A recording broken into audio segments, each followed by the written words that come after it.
জওয়ান তরুণেরা, হযরত আবু বকর সিদ্দিক আমার নবী পাকের হাতে হাত দিয়ে নবী পাকের খলিফা হয়ে গেলেন। তিনি নবী পাকের পিছনে নামাজ পড়তে লাগলেন, নবী পাকের সঙ্গে জিহাদে গেলেন, নবী পাকের সঙ্গে হজ করলেন, নবী পাকের সঙ্গে এমন করে তিনি মক্কা কাবা শরীফ তওয়াফ করলেন। অপরদিকে হাজরামন করে আব্দুল্লাহ ইবনে উবাই, সেও নবীর হাতে হাত দিল, নবী পাকের পিছনে ইক্তেদা করে নামাজ পড়লো, নবী পাকের সঙ্গে হজে গেল, নবী পাকের সঙ্গে তওয়াফ করলো, নবী পাকের সঙ্গে জিহাদে গেল। হযরত আবু বকর সিদ্দিকের মুখে দাড়ি, মাথায় টুপি, পরনায় জুব্বা ছিল। আব্দুল্লাহ ইবনে উবাইরও মুখে দাড়ি, মাথায় টুপি, পরনায় জুব্বা ছিল। কিন্তু মনে রাখবে, আব্দুল্লাহ ইবনে উবাই কোরআন ঘোষিত জাহান্নামী, আর আবু বকর সিদ্দিক দুনিয়া থেকে জান্নাতে সার্টিফিকেট পেয়েছে। খুব মন দিয়ে শুনবেন। হযরত আবু বকর সিদ্দিককে জিজ্ঞাসা করা হয়েছে, ও হযরত আবু বকর সিদ্দিক, কারণটা কি? আব্দুল্লাহ ইবনে উবাই সে রাসূলের হাতে হাত দিয়েছে। আব্দুল্লাহ ইবনে উবাইও নামাজ পড়েছে, রোজা রেখেছে, হজ করেছে, পাগড়ি, দাড়ি, টুপি, জুব্বা ছিল। আব্দুল্লাহ ইবনে উবাই নবীর সাথে জিহাদে গেছে, দ্বীনের জন্য মালও দিয়েছে। আর আপনি এগুলো করেছেন, আপনি জান্নাতি ঘোষণা হয়ে গেলেন, আর আপনি আব্দুল্লাহ ইবনে উবাই জাহান্নামী হয়ে গেল। কারণটা কি? হযরত আবু বকর সিদ্দিক বলেছিল, এ আমার নবীর সাহাবারা শোনো, আব্দুল্লাহ ইবনে উবাইয়ের যা রয়েছে আমি আবু বকরেরও তাই রয়েছে, কিন্তু আমার একটা জিনিস রয়েছে যেটা ওর নাই। ওর নামাজ রয়েছে, রোজা রয়েছে, দাড়ি রয়েছে, টুপি রয়েছে, হজ রয়েছে, জিহাদে গেছে, সব আমারও রয়েছে, কিন্তু আমি আবু বকর, আমার অন্তরে নবীর প্রেম ও আদব রয়েছে, যেটাকে ঈমান বলা হয়, যেটা ওর নাই, ও হলো মুনাফিক। শুনছেন তো নাকি? এইরকম আমাদের সমাজে দাড়ি, টুপি, নামাজ, রোজা মুনাফিক মুসলমান আছে না নাই? সাহাবারা জিজ্ঞাসা করলেন, ইয়া রাসূলুল্লাহ, ওই যে ৭২ দল জাহান্নামে যাবে, ওরা কি নামাজ, রোজা, দাড়ি, টুপি, হজ, যাকাত, দ্বীনি ইলম কি শিক্ষা করবে না? আল্লাহ নবী বললেন, সব থাকবে, তার মধ্যে নামাজও থাকবে, দাড়িও থাকবে, টুপিও থাকবে, জুব্বাও থাকবে, দ্বীনি ইলম, কোরআনের জ্ঞান, হাদিসের জ্ঞানও থাকবে, নামাজ, রোজা সবই থাকবে। এরপরও তারা জাহান্নামে যাবে। ইয়া রাসূলুল্লাহ, হাবিবাল্লাহ, কারণটা কি হবে? আল্লাহ নবী জানিয়ে দিলেন, তাদের অন্তরে আমি রাসূলুল্লাহ আমার হাইয়া থাকবে না, অর্থাৎ আমি নবী আমার আদব মুহাব্বত থাকবে না। আমার কথা তোমরা বুঝতে পারছো তো ভাই? তোমরা বুঝতে পারছো তো? হ্যাঁ, পারলেই হবে। যাও, আমার উপরে ভাই তো কি রাগ আছে নাকি? এখানে একবার আস। আমি তো কিছুই বুঝতে পারিনি, হজ হচ্ছে না কি হচ্ছে। ধরো একটু হ্যালো টেস্টিং করো, এদিকে আসো। তোমরা এখানে এসে একটু চেক করো না, হ্যালো টেস্টিং করে আসো, এখানে আসো। হতে পারে ইলেকট্রিকের জিনিস খারাপ হতে পারে, ঠিক করে আসো। একটু হ্যালো মাইক্রোফোন টেস্টিং না কি বলে, একটু করো, করে দেখো কি হচ্ছে। Check check, hello hello, check check, hello hello, check.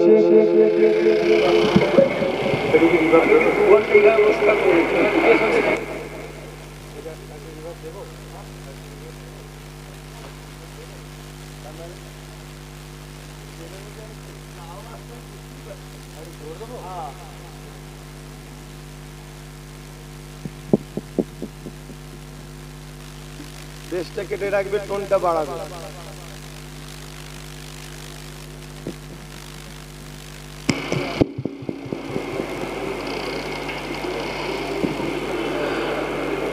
আল্লাহ নবী কি বললেন? তাদের মধ্যে সব থাকবে। খুব মন দিয়ে শোনেন আমার আব্বা জানেরা, আপনাদের সঙ্গে আমার কারো কোনো দুশ্মনী নেই আর বন্ধুত্বও নাই। আপনাদের সঙ্গে আমার ভালোবাসা আল্লাহ রসুলের জন্য, সেই স্বার্থে বলছে। নেবেন কি না নেবেন সবটাই তো পরে চিন্তা করবেন, কিন্তু মন দিয়ে শোনেন, কেন আখেরি জামানা।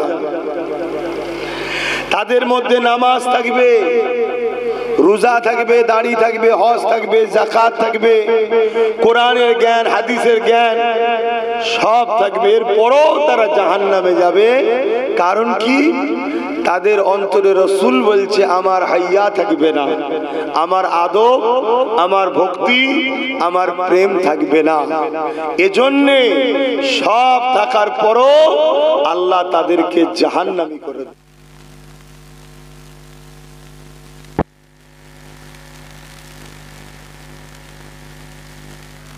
আরো বলেন আমার সাহাবারা, তাদের বার্ষিক নামাজ এত সুন্দর হবে। বাবা সাহাবারা, তোমাদের নামাজের সঙ্গে তাদের নামাজে যদি কম্পেয়ার করা হয়, এ বাবা সাহাবারা, তোমাদের নামাজ তাদের নামাজের কাছে বড় তুচ্ছ মনে হবে। তাদের রোজা এত সুন্দর হবে। বাবা সাহাবারা, যদি তুলনা করা হয়, তোমাদের রোজা তাদের রোজার কাছে বার্ষিক বড় তুচ্ছ মনে হবে। তাদের হজ এত সুন্দর হবে। এ বাবা সাহাবারা, তোমাদের সঙ্গে যদি তুলনা করা হয়, বার্ষিক তাদের হজ অনেক উঁচু হবে, তোমাদেরটা তুচ্ছ মনে হবে। তারা কোরআন যখন তেলাওয়াত করবে এত সুন্দর করে করবে, তাদের তেলাওয়াত তোমাদের তেলাওয়াতের সঙ্গে তুলনা যদি করা হয়, তোমাদের তেলাওয়াতটা তাদের তেলাওয়াতের কাছে বার্ষিক বড় তুচ্ছ মনে হবে। এত কিছু দেখার পরও আল্লাহ নবী জানিয়ে দিলে, তীর যেমন শিকার ভেদ করে বেরিয়ে যায়, ওই রকম তারা দিন থেকে বেরিয়ে যাবে, আর কোনো দিন দিনে ফেরবে না। এরা ৭২ দলে বিভক্ত হয়ে যাবে। এরা হবে জাহান্নামী, একটা দল জান্নাতি হবে। ওই দলটা হলো আমি নবী আমার ও সাহাবাদের মোহাব্বত অনুসরণ করে যারা চলবে, তারা হবে জান্নাতি।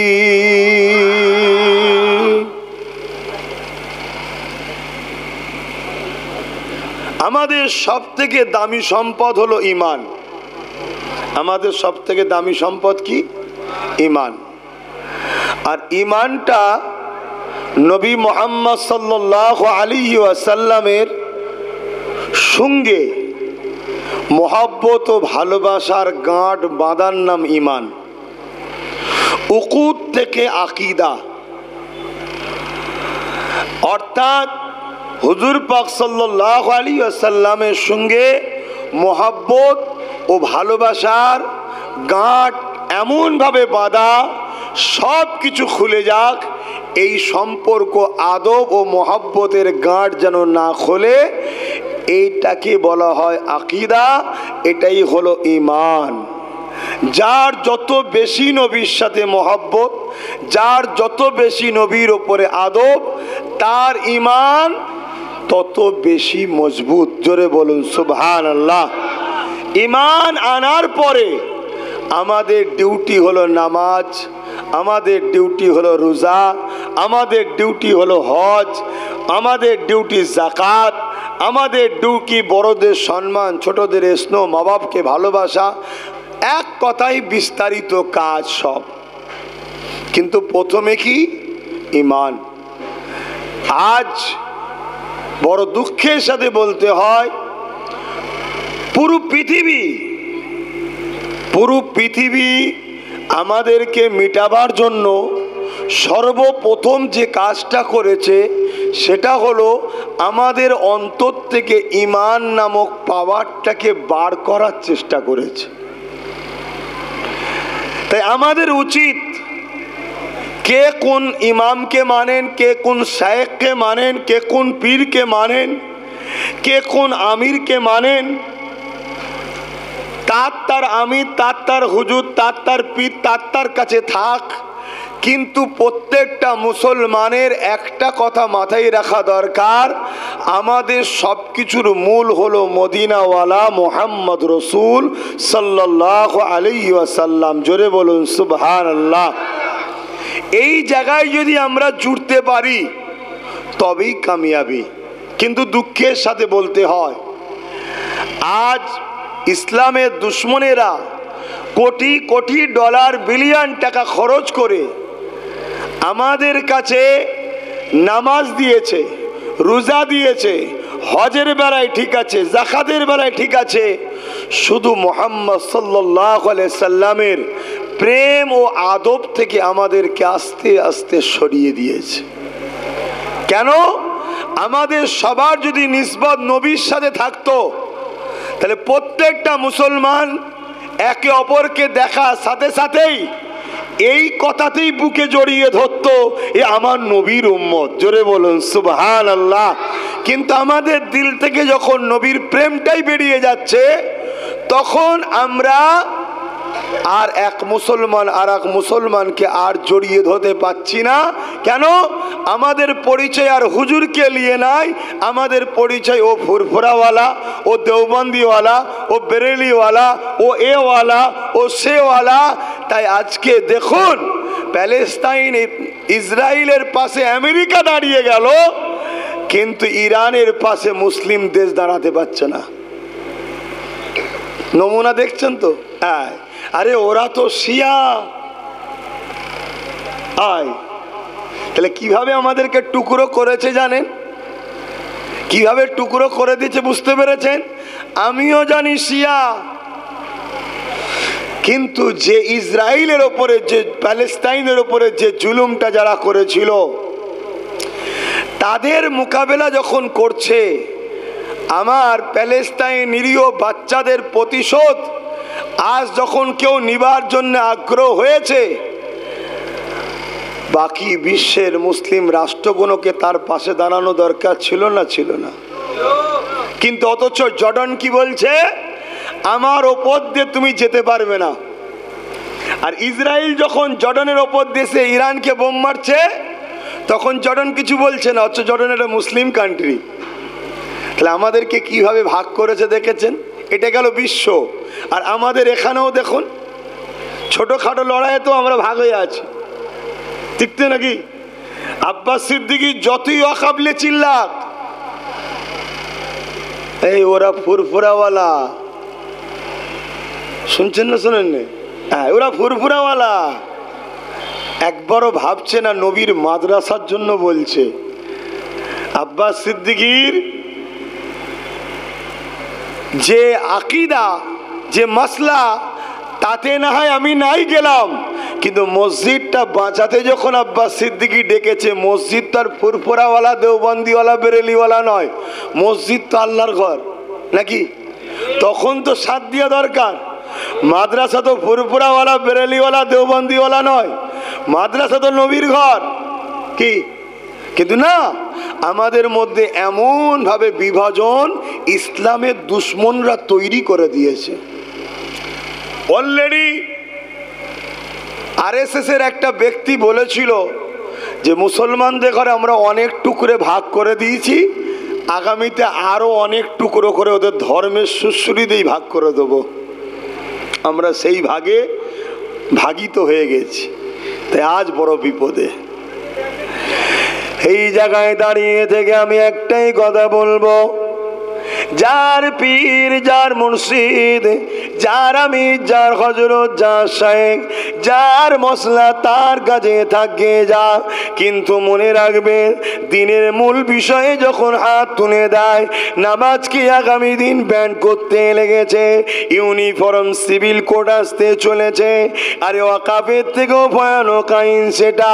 ওয়াকাফটাতে গেনার হয়ে যেতে পারলে ওই আইনটা লাগু হবে, যেখানে নামাজ ব্যান্ড হয়ে যাবে, যেখানে রোজা ব্যান্ড হয়ে যাবে, যেখানে কোরআন অনুযায়ী জীবনযাপন পালন করতে পারবে না। এ যুবকেরা, তরুণেরা, বাপেরা, এটা তো ইসলামের মূল বিষয়। এখানে কে ফুরফুরাওয়ালা, কে দেওবন্দি, কে বেরেলিওয়ালা, যার যেটা সিলসিলা তার কাছেই থাকবে যায়। কিন্তু মনে রাখবে, আমার নবীর দিনকে যখন মিটাতে চাইবে, আমরা সবাই তো নবীর উম্মত। ফুরফুরাওয়ালা যদি বলে নবীর উম্মত নয়, তাহলে ফুরফুরাওয়ালা কি করে হক দল হতে পারে? দেওবন্দিওয়ালা যদি বলে নবীর উম্মত নয়, তাহলে কি করে হক হতে পারে? বেরেলিওয়ালা যদি বলে নবীর উম্মত নয়, তাহলে কি করে হক হতে পারে? যদি বলেন যে না, আমরা তো অবশ্যই নবীর উম্মত, তাহলে নবী রেখে যাওয়া কষ্টের ইসলামকে বাঁচাবার জন্যে মশলা যার যার তার কাজে থাকে যায়। নবীর দিনের মূল খাঁচাকে বাঁচাবার জন্যে, নবীর দিনের মূল বিষয়গুলোকে বাঁচাবার জন্যে আমাদের সবাইকে সংগঠিত ঐক্য হওয়া দরকার। আছে না নাই? আছে না নাই? আচ্ছা, আসুন তাই আমরা ঐক্য হই। নাই কঠিন বিষয় আসছে, ইউনিফর্ম, সিভিল কোড, আরো অনেক ভয়ানক বিষয় একটার পর একটা আসবে। আর আমরা কি করব? আমরা 2-4 দিন যেই আইনটা আসবে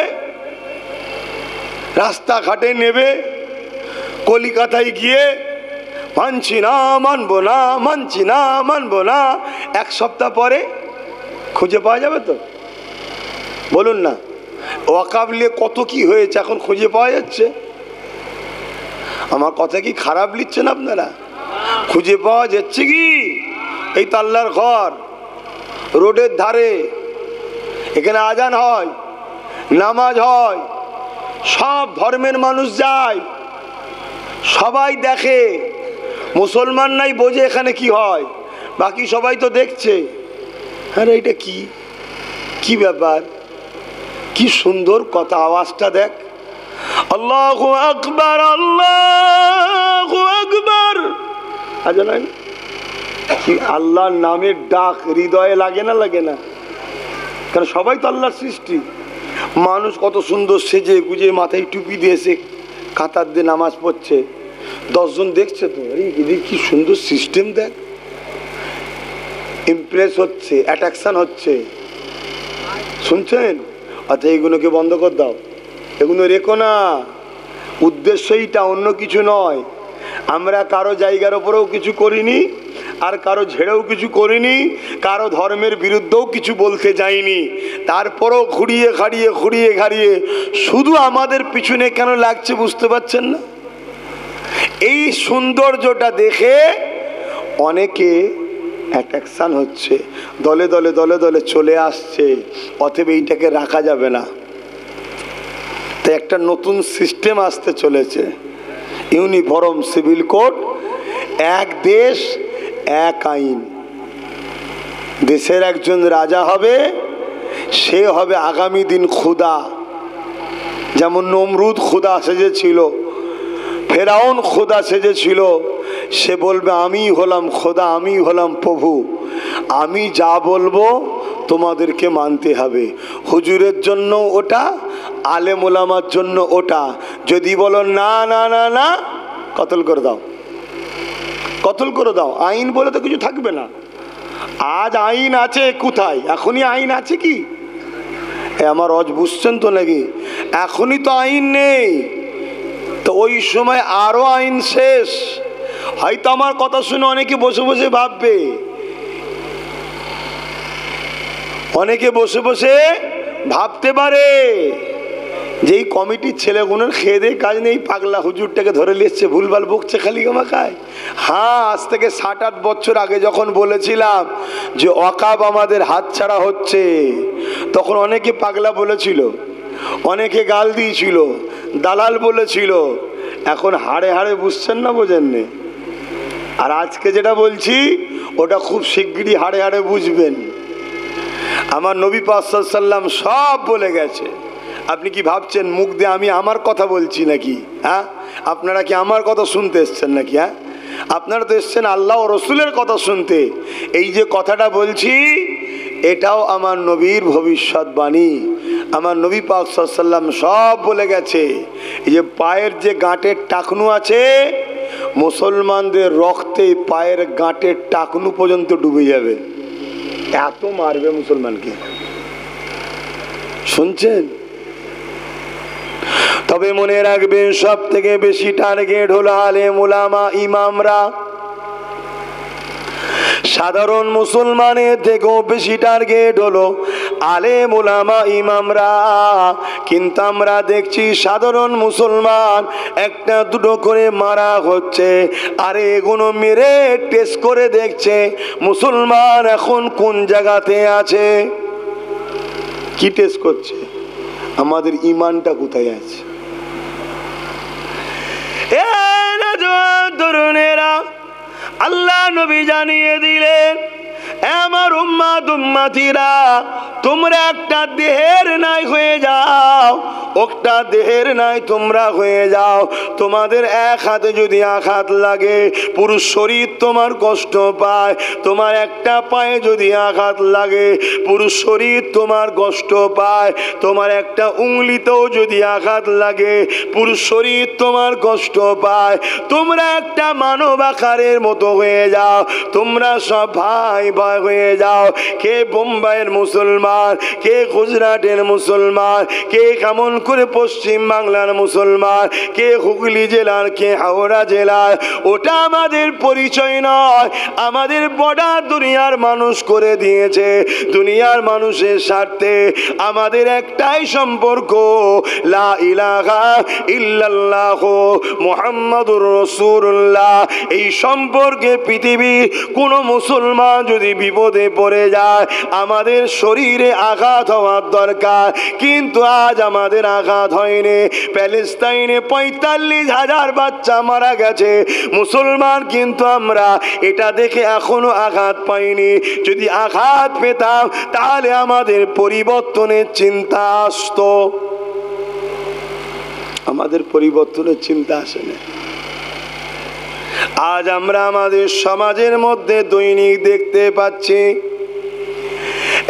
একটার পর একটা মুসলমানকে বিভিন্ন জায়গায়, কখনো লাভ জিহাদের নামে, কখনো গোরক্ষার নামে, কখনো বিভিন্নভাবে চোর বানিয়ে দিয়ে পিটাতে পিটাতে মেরে ফেলতে লেগেছে। কখনো আফরাজুলকে মারে, কখনো সানাউলকে মারে, কখনো তাবরেজকে মারে, কখনো আমার রাজ্জানিস খানকে পুলিশ ছাদ থেকে ঠেলে ফেলে দেয়, কখনো আবু সাদ্দিককে থানার মধ্যে নিয়ে গিয়ে পুলিশ পিটিয়ে পিটিয়ে মেরে দেয়। এত কিছু দেখার পরও আমরা রাসূলুল্লাহর হাদিস অনুযায়ী আমরা একটা মানব দেহের মতো আর হতে পারিনি। এই জন্য আমাদের দিলে আঘাত হয়নি, আমরা পরিবর্তনের কথা এখনো ভাবিনি। এ যুবকেরা, তরুণেরা, বাপেরা, মনে রেখে দাও, যদি নিজেদের বাঁচতে ইচ্ছা না যায়, না যায়, মনে রাখবে তুমি আমি মরে যাওয়াটা বড় বিষয় নয়। আমার নবীর কষ্টের ইসলামকে হেফাজত করাটাই হলো তোমার আমার জীবনের মূল মকসদ হওয়া দরকার।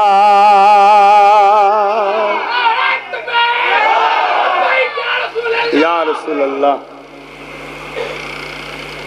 এইটাই তো আমাদের মকসদ হওয়া দরকার।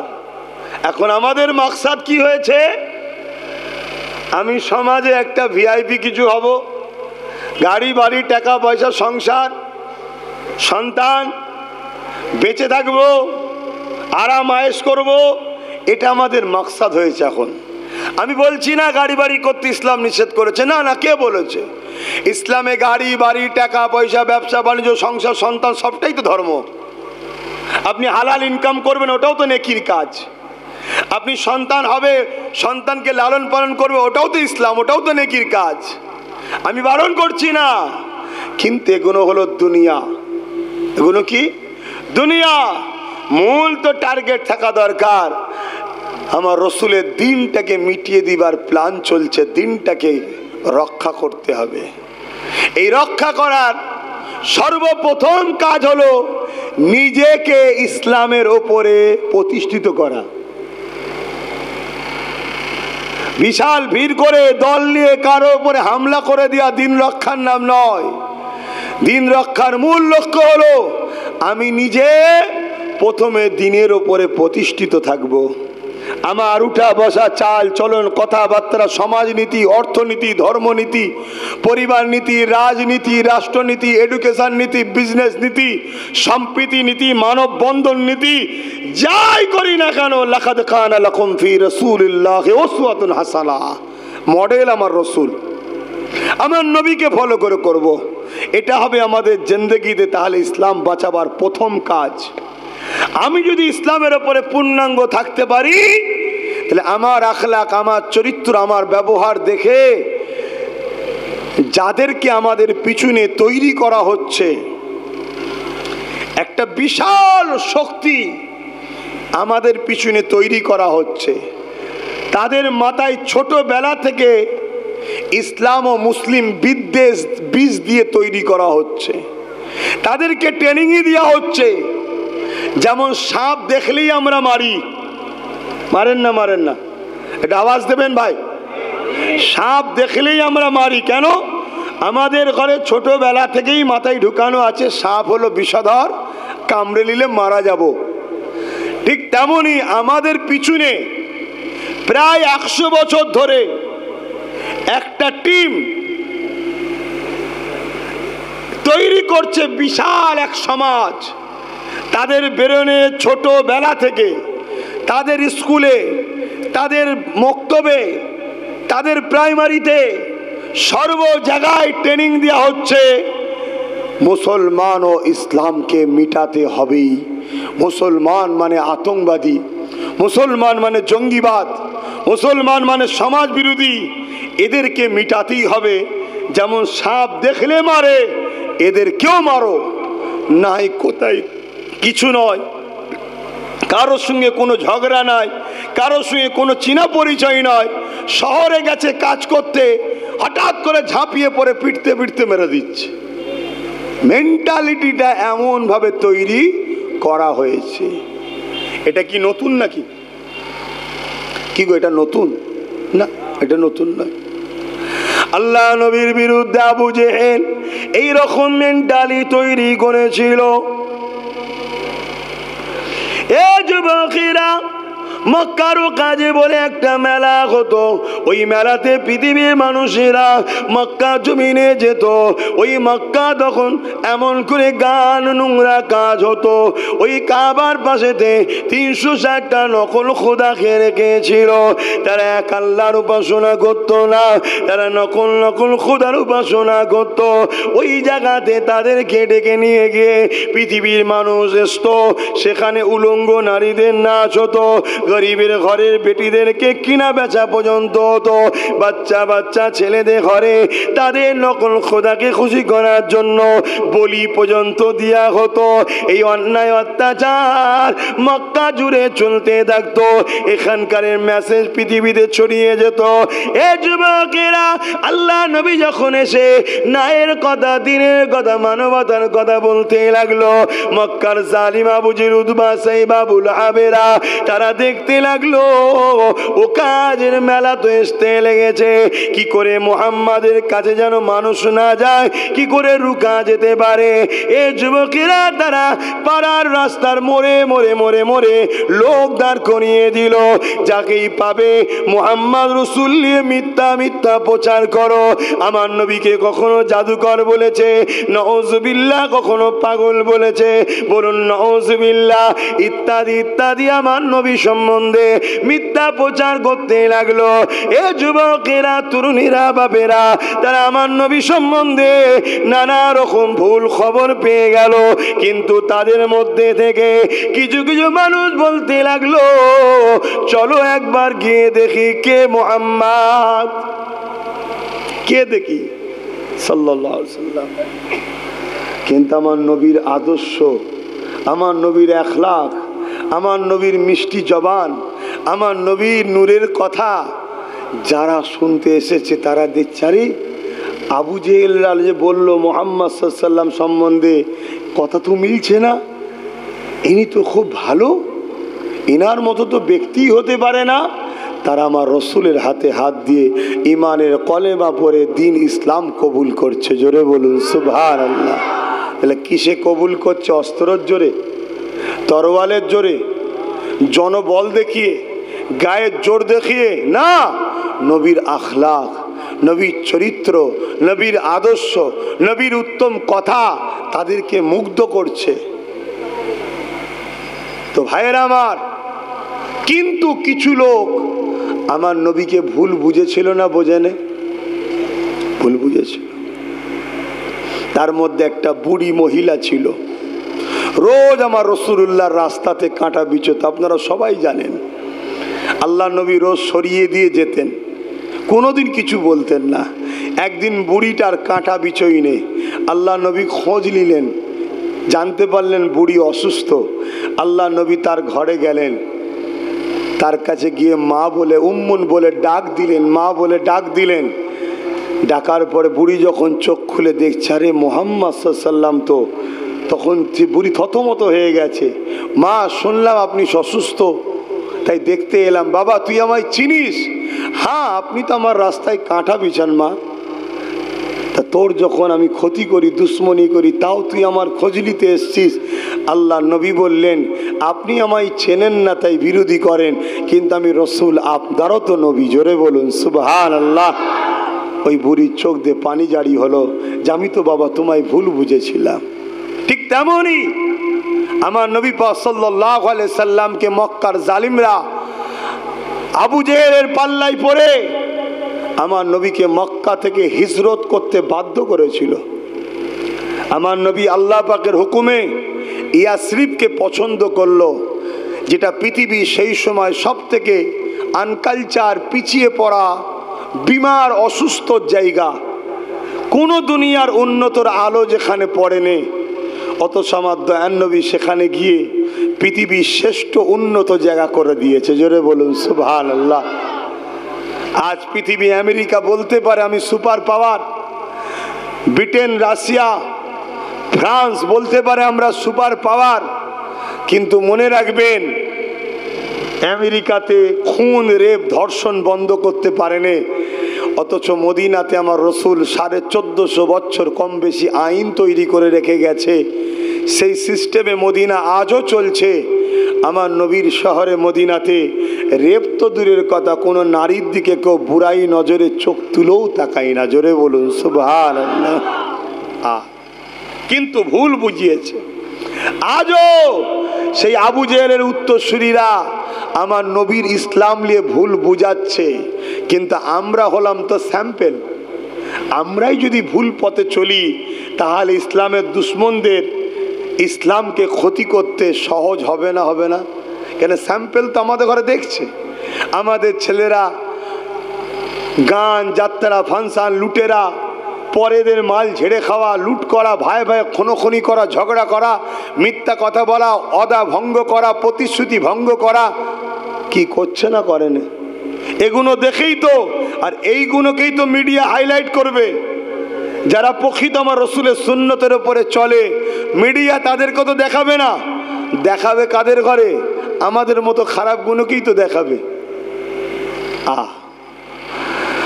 আল্লাহ নবী যখন মক্কা শরীফে তওয়াফের জন্য আসতে লাগলেন, নবী পাককে বারবার তওয়াফ করতে দেওয়া হয়নি। আল্লাহ নবীকে বারবার রুখে দেওয়া হয়েছিল। একদিন নবী পাক তওয়াফ করার জন্য মক্কা দিকে রওনা দিলেন। যেদিন আমার নবী পাকের পিছনে আর নবী একা নাই গো, 1 লক্ষর উপরে আমার নবী পাকের যুবক সাহাবারা নবী পাকের পিছনে আসতে লেগেছে।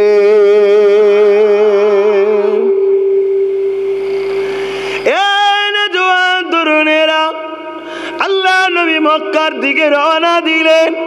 এখানে আরো একটা কথা বলে দিই, আল্লাহ নবী মক্কা দিকে যখন রওনা দিয়ে আসতে লেগেছে, লক্ষাধিক সাহাবা আমার নবী পাকের পিছু পিছু আসতে লেগেছে।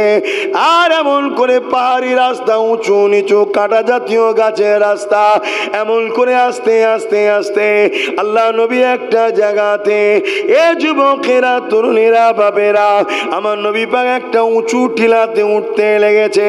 এ নবী পাকের সাহাবারা একে অপরের মধ্যে মুখ চাওয়াচাই করতে লেগেছে, কেননা কাবার যাবার রাস্তা অন্য দিকে ছিল, নবী আমার অন্য দিকে যেতে লেগেছে। কিন্তু সাহাবা হুজুররা একবারও বলেন ইয়া রাসূলুল্লাহ হাবিবাল্লাহ ওটা কাবা শরীফে যাবার রাস্তা নয়, কাবার রাস্তা এই দিকে। নবী পাকের বিষয়ে একবারও বলেন। কেন বলেন?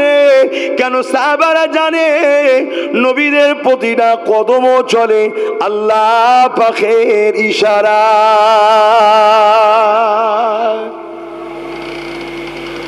সাহাবারা জানছে যে হুজুর যেদিকে যাচ্ছে ওদিকে কাবার রাস্তা নয়, তা বলে দেওয়া দরকার তো যে হুজুর আপনি কাবায় রওনা দিয়েছেন, কাবাতে এদিকে নয় এইদিকে তো না। তারা আমাদের মতো ছিল না, তারা সাহাবা ছিল। তারা জানে নবীকে এতটা বিশ্বাস করে, এটাই তো ঈমান, যে নবী যখন এইদিকে যাচ্ছে এই যাওয়ার পিছনে আল্লাহরই হুকুম আছে। নবীর কদম খোদার বিনা হুকুম ছাড়া ওঠে না। আর আমরা আজ আমাদের মধ্যে বড় প্ল্যান করে ইসলামের দুশ্মনরা আকীদা ঢুকাচ্ছে একদল আলেমদের দ্বারা নবীদের নাকি ভুল হতে পারে। বলুন নাউজুবিল্লাহ, আরো জোরে বলুন। ওই যে নামাজ, দাড়ি, টুপি, হজ, যাকাত সব আছে, নবীর হাইয়া নেই, এজন্য জাহান্নামী। শুনছেন? খুব সাবধান, আখরি জামানা, আখরি জামানা। এখন তো এমনও দল বেরিয়েছে এক ওয়াক্ত নামাজ পড়লে 500 টাকা দেবে, এক ওয়াক্ত নামাজ পড়লে 500 টাকা দেবে, শুধু আমার দলে চলে আয়। নামাজ দেবে, রোজা দেবে, সব দেবে, ওই টুক করে বলবে রসুল পাক সাল্লাল্লাহু আলাইহি ওয়াসাল্লাম মারা গেছে মদিনায়, যে কি হবে, বাস তোমার সব শেষ।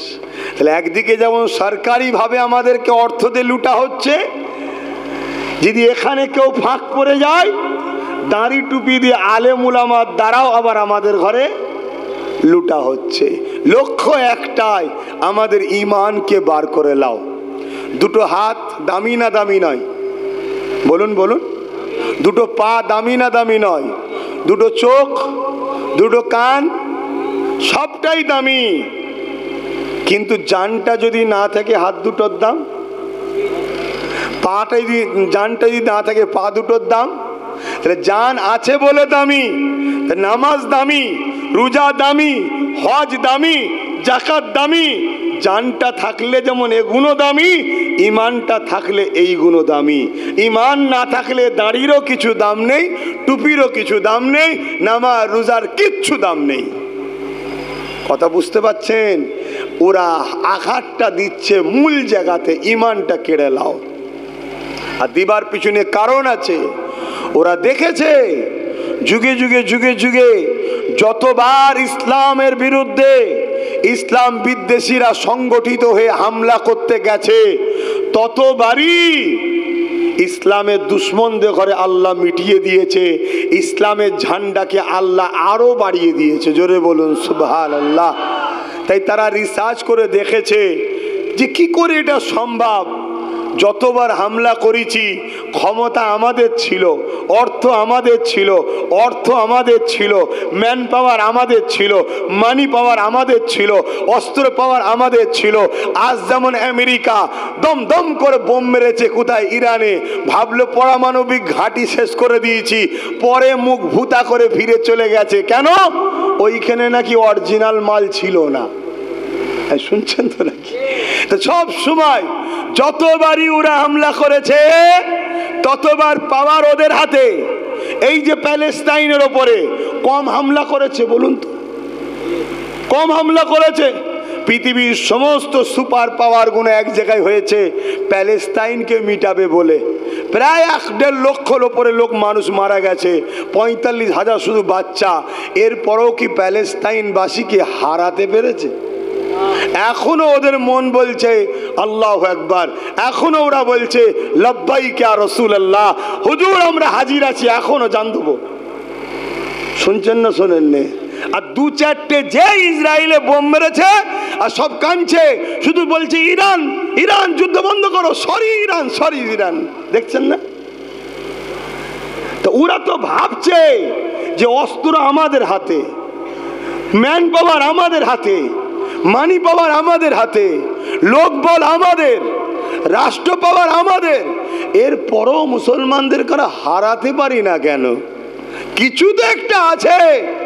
ওরা কোটি কোটি টাকা দিয়ে বড় বড় উলামাদের ঘরে খরিদ করেছে, ব্রিটেনের মাটির তলায় মাদ্রাসা করেছে, খ্রিস্টানদের গোপন মাদ্রাসা। আমি দেশের নাম বলে যাচ্ছি, যদি পত্রিকা কারো জেরক্স লাগে আমি দিতে রাজি আছি। ব্রিটেনের মাটির তলাতে তারা মাদ্রাসা করেছে, করে সেখানে রিসার্চ করাচ্ছে। বলো মুসলমানকে শেষ করতে গেলে কি করতে হবে? তারা পড়ে বলছে যতক্ষণ মুসলমানদের ঈমান না কাটতে পারবেন ততক্ষণ এ জাতকে মিটাতে পৃথিবীর কোনো সুপার পাওয়ার পারবে না। জোরে বলুন সুবহানাল্লাহ। এবারে জিজ্ঞেস করছি ঈমান কি? বলছি ঈমান হলো মুহাম্মদ সাল্লাল্লাহু আলাইহি ওয়াসাল্লামের সঙ্গে দিলের সম্পর্ক, ভালোবাসা ও আদব। জোরে বলুন সুবহানাল্লাহ। তাই নামাজের বেলায় চালাও, রোজার বেলায় চালাও, হজের বেলায় চালাও, ওখানে ডিস্টার্ব করুনি। ডিস্টার্ব করো ইয়া রাসূলুল্লাহ বলা যাবে না। শুনছেন তো নাকি? নবী শাফাআত করবে, ওটার বিরোধী করো। নবী পাক আমাদের মতো মানুষ শিখাও, নবী পাক মরে গেছে শিখাও। রসুলের ওপরে দরুদ পড়তে লাগবে না বেশি। শুনছেন তো নাকি? আরে হাজিরা যাচ্ছে হজ করতে, যেতে দে, শুধু মদিনা শরীফে যেতে দিস না। শুধু বল মদিনায় যে কি হবে, হুজুর তো মরে গেছে, নাউজুবিল্লাহ বললেন না। এটা হচ্ছে পলিসি, আর এই পলিসি পুরো দুনিয়াতে চলছে, পুরো দুনিয়াতে। লক্ষ্য একটা, কেন আমার নবী পাক সাল্লাল্লাহু আলাইহি সাল্লামের জুতা মুবারক, জুতা মুবারক, সবাই বলুন জুতা মুবারক। এই জুতা মুবারক বলতে যদি কারো একটু হিচকি আসে, জুতোকে মুবারক বলবো, সঙ্গে সঙ্গে কাফের, সঙ্গে সঙ্গে কাফের। শুনছেন তো নাকি? কেন জুতাটা আব্বাস সিদ্দিকীর বাপের নয়, আর আপনাদের দাদুর নয়। জুতা দেখুন, কার কদমেরটা দেখো। তাহলে কোন জায়গায় আমাদেরকে শেষ করছে বুঝতে পারছেন? এজন্য আজকে এত থাকার পরও আমরা ভয় খেচ্ছি। আমরা চোখের সামনে দেখছি রাজ্য সরকার জুলুম করছে, তারপরেও ভয় খেচ্ছি কি হবে, কি হবে, কি হবে। কেন? আমাদের দুর্বল ইমানে হয়েছে।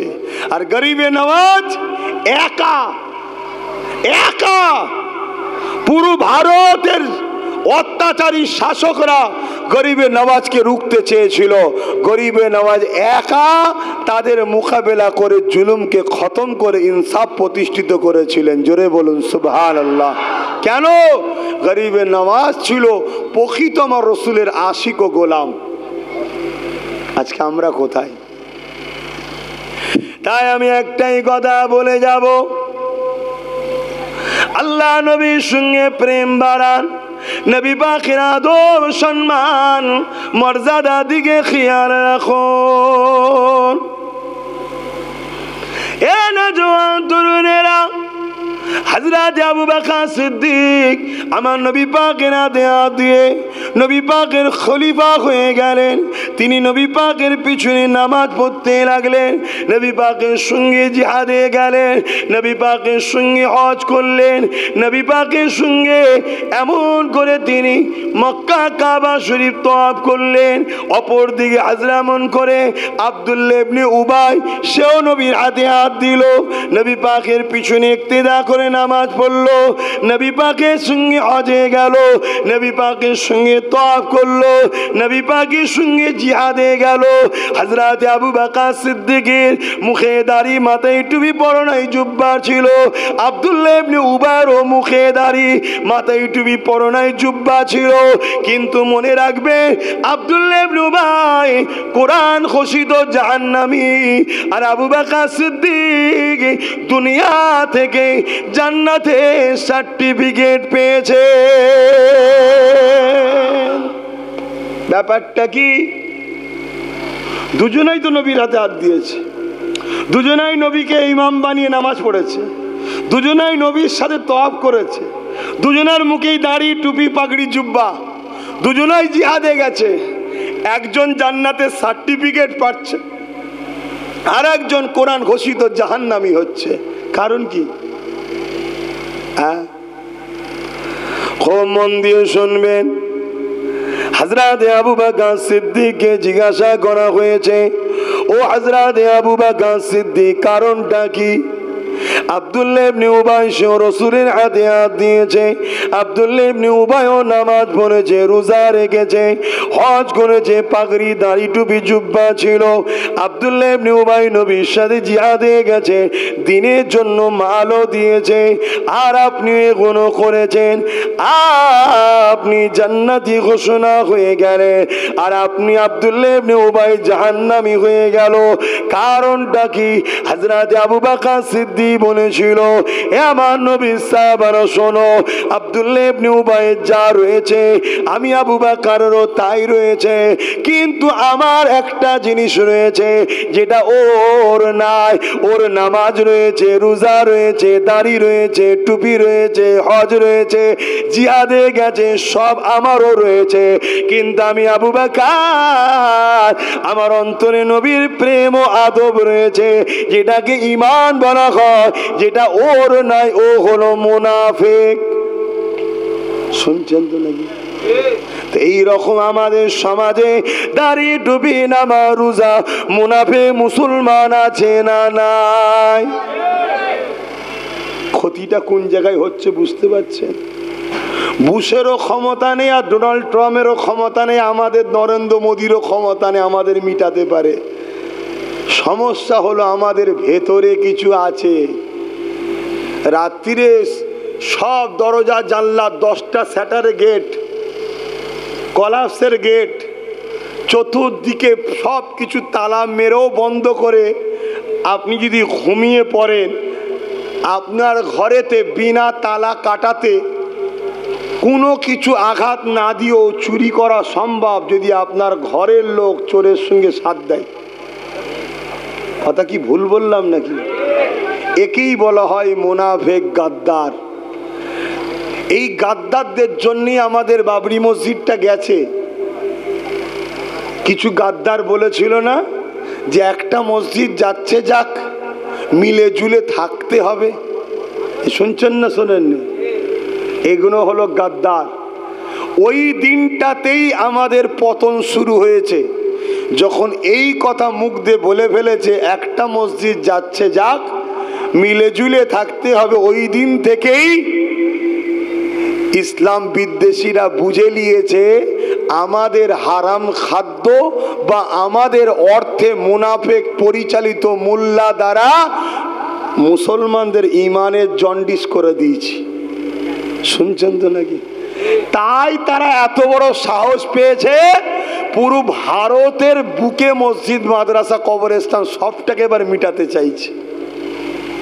অলরেডি সুপ্রিম কোর্টে কেস চলছে, আর উত্তরপ্রদেশের টাকলা অলরেডি মসজিদ, কবরস্থান সব বোলডুজার দিয়ে ভাঙছে। শুনছেন তো নাকি? কেন জানে এদের মূল জায়গাতে জন্ডিস হয়ে গেছে। এই জায়গা থেকে উম্মতের বাঁচার একটাই উপায়, ইমাম গাজ্জালি হুজুরের একটা কওল।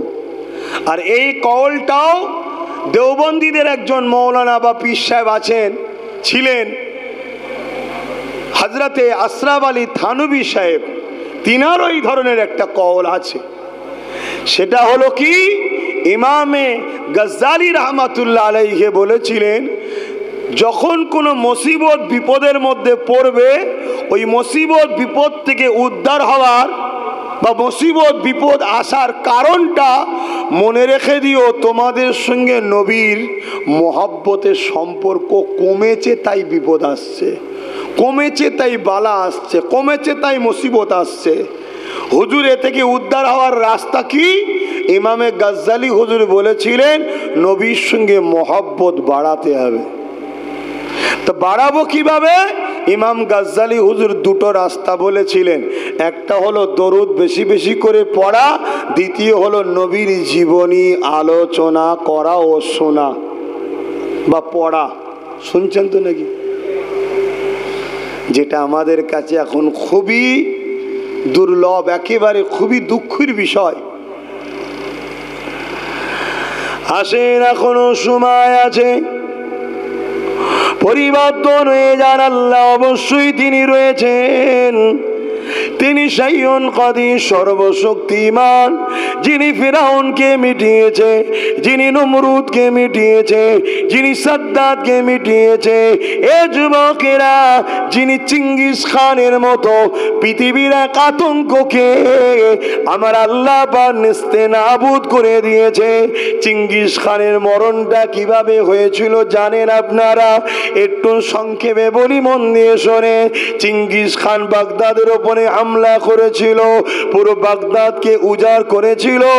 এ যুবকেরা, বাগদাদের মাদ্রাসাগুলোকে ভেঙে দিয়েছিল, বাগদাদের লাইব্রেরিগুলোকে পুড়িয়ে দিয়েছিল। আজকে আমার দেশও সেই চিঙ্গিস খানের উত্তরসূরিরাই আমাদের মাদ্রাসার নামে কেস করছে, আমাদের মাদ্রাসাকে বুলডোজার দিয়ে ভাঙছে, আমাদের মাদ্রাসাগুলোকে মিটিয়ে দিচ্ছে।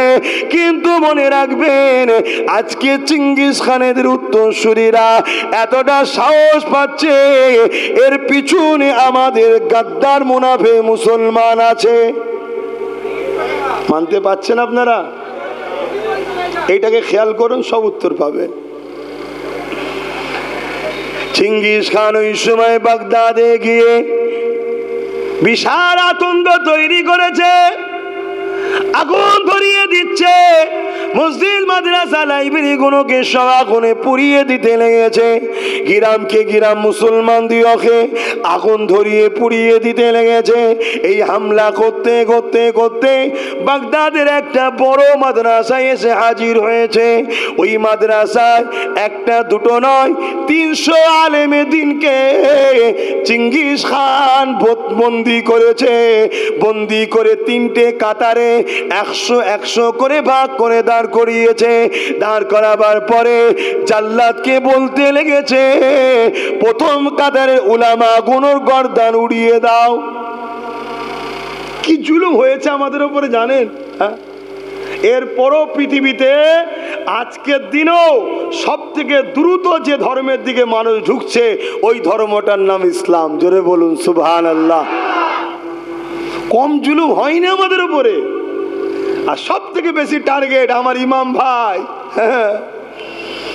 আপনাদের উপর টার্গেট বেশি। এখনো সময় আছে, কে আপনার হয়ে লড়বে সেরকম লোক খুঁজুন, খুঁজে সাথ দেন। তবে আমি রাজি আছি লড়তে, যদি আমার সাথ দেন। আর না হয় আমি প্রতিটা জায়গায় বলে বেড়াচ্ছি, একা যদি থাকতে চান মারটাও একা খাবেন, আর যদি দলবদ্ধ হয়ে থাকি, মারলো একসাথে মারবো, মরলো একসাথে মরবো। নেন, চলেন, এবার চিন্তা ভাবনা করে দেখুন। তবে আমি আছি, কিন্তু আসতে হবে না, ঐক্য হতে হবে। না হয় যে যারটা ভেবে নিতে হবে না। কেন সব মুসলমানের জন্য লড়াই করার দিন এখন নয়। কেন মুসলমানই ইসলামের সব থেকে বড় দুশ্মন। এটা আমার কথা নাকি? এটা আমার দয়ার নবীর কথা। মুখটা হয়তো আমার, হুজুর বলছেন আমার বড় ভয় হয় আখিরি জামানায় আমার উম্মতকে প্রকাশ্য দুশ্মনরা মিটাতে পারবে না, একদল ছদ্মবেশীরা আমার উম্মতকে না শেষ করে দেয়। তো ভাইয়েরা আমার, চিঙ্গিস খান 3টে কাতার দিয়ে 100 করে উলামাকে দাঁড় করিয়েছে। একটার পর একটা উলামার গর্দানকে উড়াতে বলছে। প্রথম কাতারে একজন আলেমে দিন ছিলেন, যিনি বড় বয়স্ক বুজুর্গ মানুষ, মুরব্বী আলেম।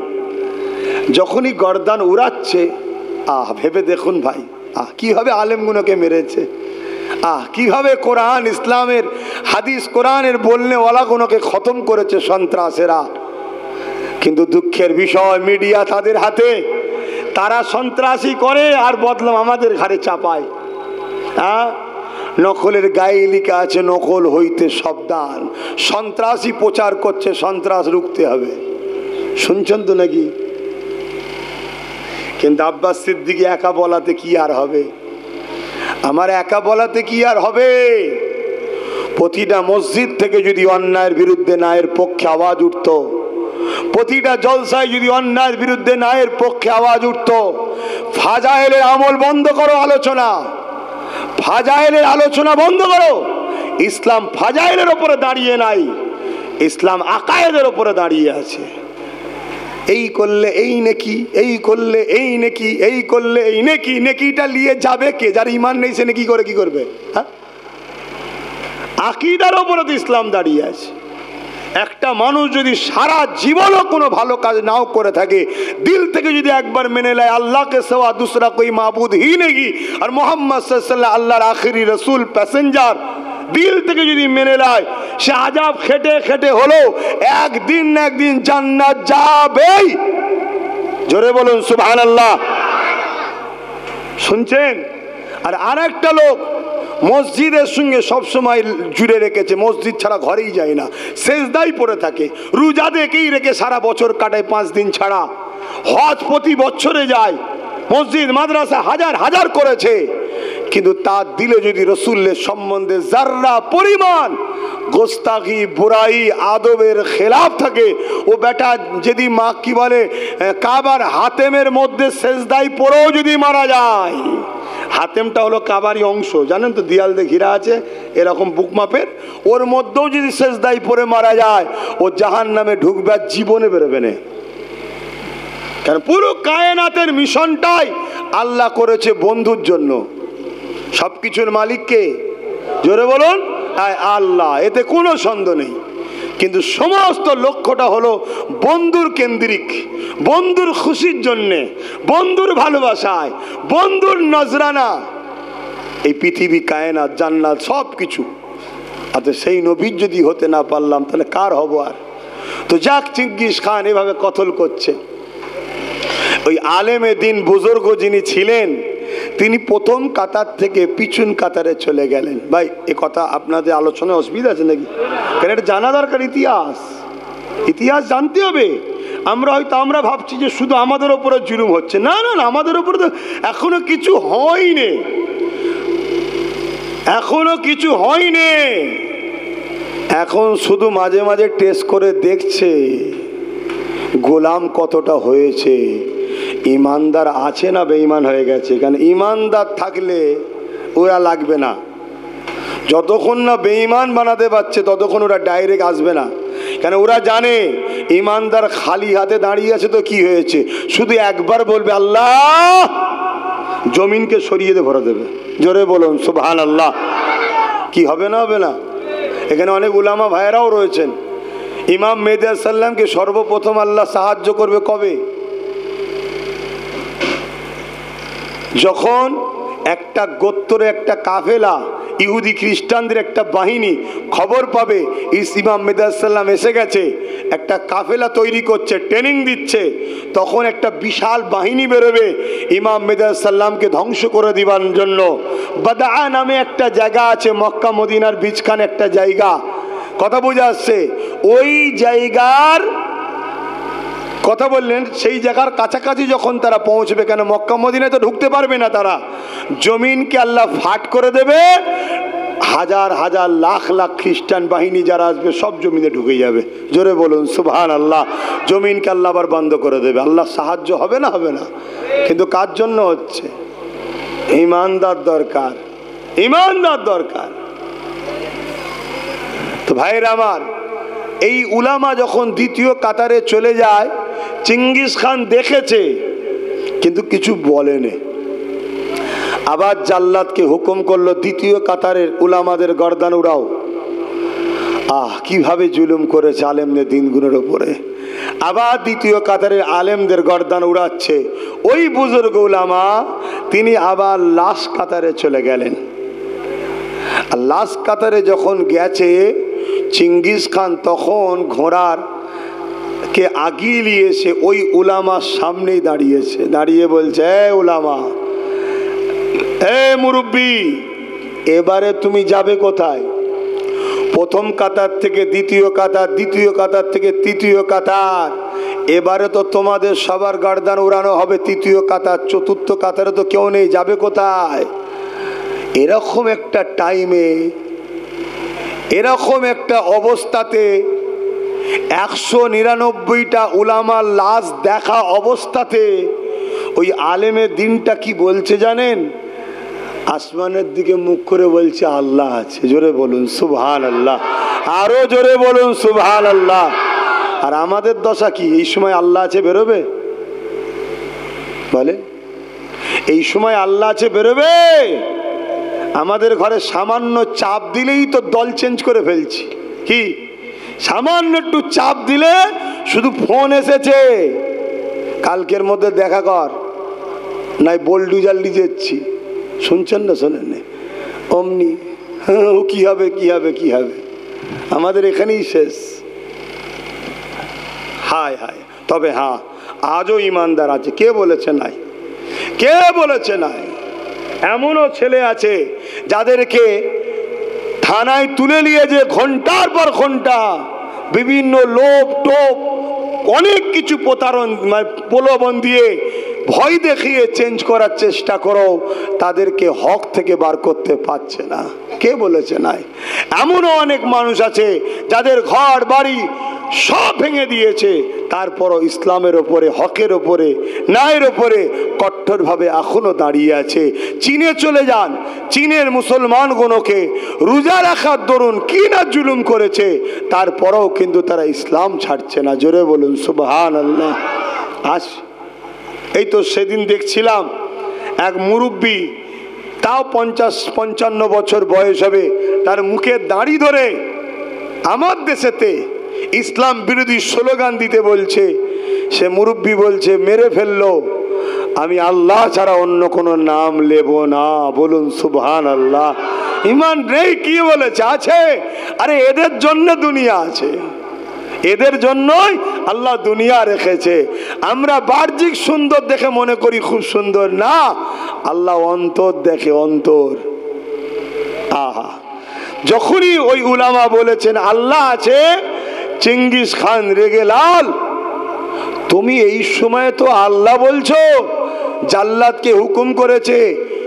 প্রথমেই মুরব্বী উলামার গর্দান উড়া, শুধু মুখ দিয়ে বেরিয়েছে। চেঙ্গিস খান ছিল ঘোড়ার পিঠে চেপে, ঘোড়া লাপাতে শুরু করেছে। লাপাতে তো লাপাতে এবারে ছুটা শুরু করেছে, কখনো লাপিয়ে এদিকে কখনো ওদিকে। চেঙ্গিস খান হাজারো চেষ্টা করছে ঘোড়াকে থামাবার, থামতে চাইছে না। একটা পরিস্থিতি এমন পর্যায়ে এমন এলো, চেঙ্গিস খান ঘোড়ার পিঠে আর বসে থাকতে পারলো না, জমিনে পড়ে যাচ্ছে, কিন্তু একটা পা তার পায়ের রাখার লাগামে জড়িয়ে গেল, একটা পা ফসকে ঘুরে জমিনে পড়ল। মাথা লাগছে, পা লাগছে, পিঠ লাগছে, এভাবে ঘোড়া কিন্তু থামছে না। এদিকে চেঙ্গিস খানের সৈন্যরাও ছুটছে, জাল্লাদ কতল করা ভুলে গেছে, ও সর্দারকে বাঁচাবার জন্য ছুটছে। এই অবস্থায় ঘোড়া ততক্ষণ পর্যন্ত ছুটেছে যতক্ষণ না চেঙ্গিস খান জাহান্নামের কুত্তা হয়ে জাহান্নামে ঢুকেছে, ততক্ষণ ঘোড়াটা ছুটেছে। জোরে বলুন সুবহানাল্লাহ, আরো জোরে বলুন সুবহানাল্লাহ। আমাদের সমাজে অনেকে বলে কোনো মৃত্যুই নাকি কাম্য নয়, এরকম কি একটা কথা বলে? কে বলেছে? মানুষ মরলে দুঃখ প্রকাশ করতে হয়, সন্ত্রাস মানবরূপী পশু মরলে আনন্দ করতে হয়, যে আল্লাহ একটা মুসিবত বালা সরিয়ে দিল। কেন এই বালার জন্য সমাজ অশান্ত হয়েছিল, এটা আল্লাহ শুকরিয়া আদায় করতে, যে আলহামদুলিল্লাহ একটা শয়তান গেছে। কথা বুঝছেন তো নাকি? হ্যাঁ, এই কট্টর হওয়ার জন্য অনেকে আবার আমায় পছন্দ করে না, এ হুজুর সমাজ বোঝে না। ঠিক আছে বাপ, আপনি বোঝেন তো বুঝুন না, হিসাব নিকাশ তার দুনিয়ায় হবে না। হিসাব নিকাশ তো সুম্মা নুফিকা উখরা ফাইযা হুম কিয়ামুন ইয়ানজিরুন, ময়দানে মাশরে তো হবে হিসাব নিকাশ। সেদিনটা কেমন হবে? কানা মিকদারু 50,000 সানাতিন, 50,000 বছরে একটা দিন হবে। সূর্যকে মাথা রাখবে, দেখতে এক হাত উপরে নাপিয়ে দেওয়া হবে, 12 গুণ তাপ আল্লাহ সূর্যের বাড়িয়ে দেবে। সূর্যের তাপেতে মানুষের ঘিনুগুনো গলে গলে নাক দিয়ে ঝরে ঝরে পড়বে, আর জমিনটা লোহা গরম হয়ে যেমন লাল হয় ওরকম লাল হয়ে যাবে। মানুষ দাঁড়াতে পারবে না, যার উপরে যার জোর চলবে জমিনে শুইয়ে তার বুকের উপরে পা দিয়ে দাঁড়িয়ে যাবে। যেদিন আল্লাহ জিবরাইল সাল্লামকে বলবে, জিবরাইল আমার জাহান্নামকে নিয়ে এসে আরশের বাপাশে বাঁধো, 70,000 জিঞ্জিল দিয়ে জাহান্নামকে বাঁধা হবে। এক একটা জিঞ্জিলে 70,000 করে ফারিস্তা ধরে রাখবে, তথাপিও জাহান্নামকে ধরে রাখতে পারবে না। জাহান্নাম লম্বা লম্বা জিহ্বা বার করে আগুনের শিকা যেটাকে বলে হয়, গুনাহগারদের ঘরে ধরতে যাবে। এটা হলো ময়দানে মাশর। আরে আব্বাস সিদ্দিকী রেখে দিকে যা, নবীরা পর্যন্ত বলবে নফসি নফসি নফসি, আমার কি হবে, আমার কি হবে, আমার কি হবে, আমার কি হবে, আমার কি হবে। তাহলে আব্বাস সিদ্দিকীর মতো মৌলী সাহেবের কি হবে ভাবতে পারছো? হ্যাঁ, সেকুলার হওয়া ভালো, ধর্মের বিদ্বেষ হয়ে সেকুলার হওয়া ভালো নয়। সেকুলার ভালো, ধর্মের ক্ষতিকারক হয়ে সেকুলার হওয়া ভালো নয়। কেন এখন অনেক মোল্লা, অনেক সামান্য মুসলিম নেতারা হালালের ডিফিনিশন দিচ্ছে। হালালের ডিফিনিশন দিতে গিয়ে ইসলাম বিদ্বেষী কথা বলে ফেলছে। আরে অমুসলিম কি বলছে আমার দেখার দরকার নেই, তুই মুসলমান হয়ে যে জিনিস জানিস না বলতে যাস কেন? একটাই তো বলে দেওয়া দরকার, আমাদের উলামারা ভালো জানে। কি তুই রাজনীতি করছিস, রাজনীতি করবে যা, তুই তো বলতে পারিস যে ভাই আমাদের উলামারা ভালো জানে, উলামাদের কাছে জিজ্ঞেস করুন, তিনারা ভালো বলতে পারবে। উনি দুধও নেবে, সরও নেবে, সব নেবে। কথা বুঝছেন না, বোঝেন না? উনি মলিশাও হবে, সব জায়গাটা দখল করবে। ভুল ভাল সব বকছে ধর্মকে নিয়ে, এসব ধর্মকে মিটাবার একটা সাজিশ। আর অপরদিকে আমাদেরই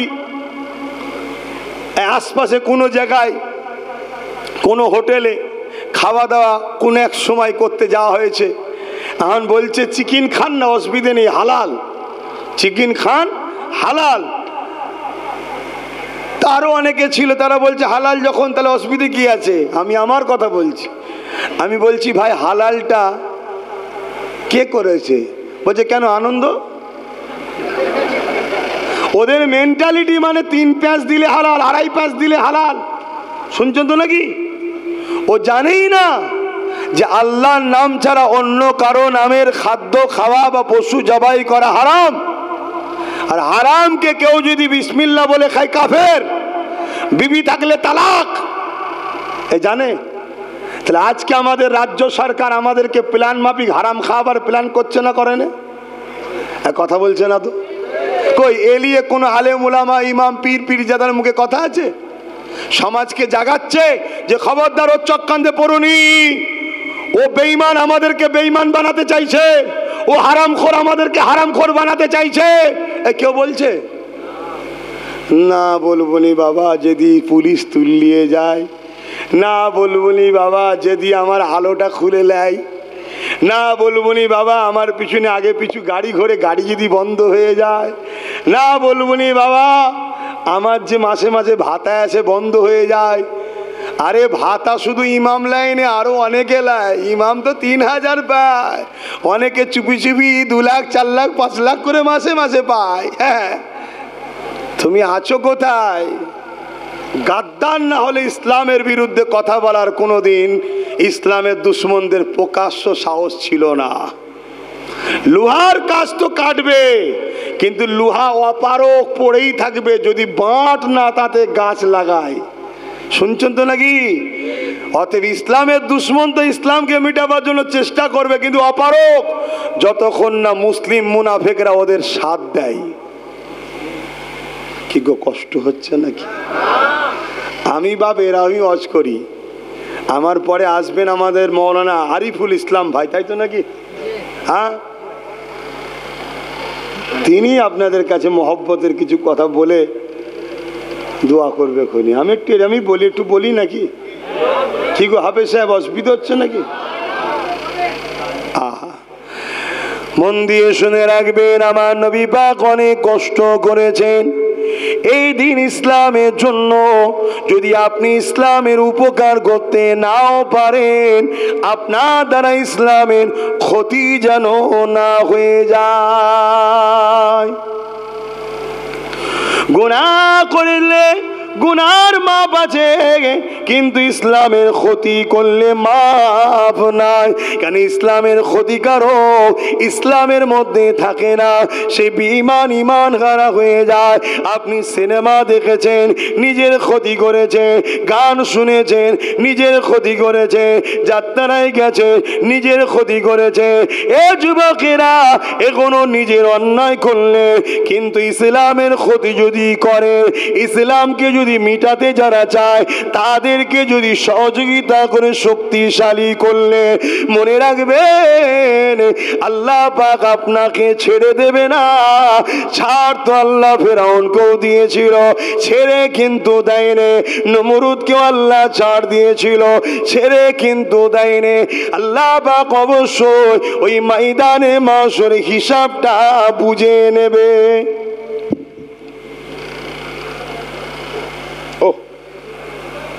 ওই দিন কিন্তু আল্লাহ হিসাব নেবে আমাদের।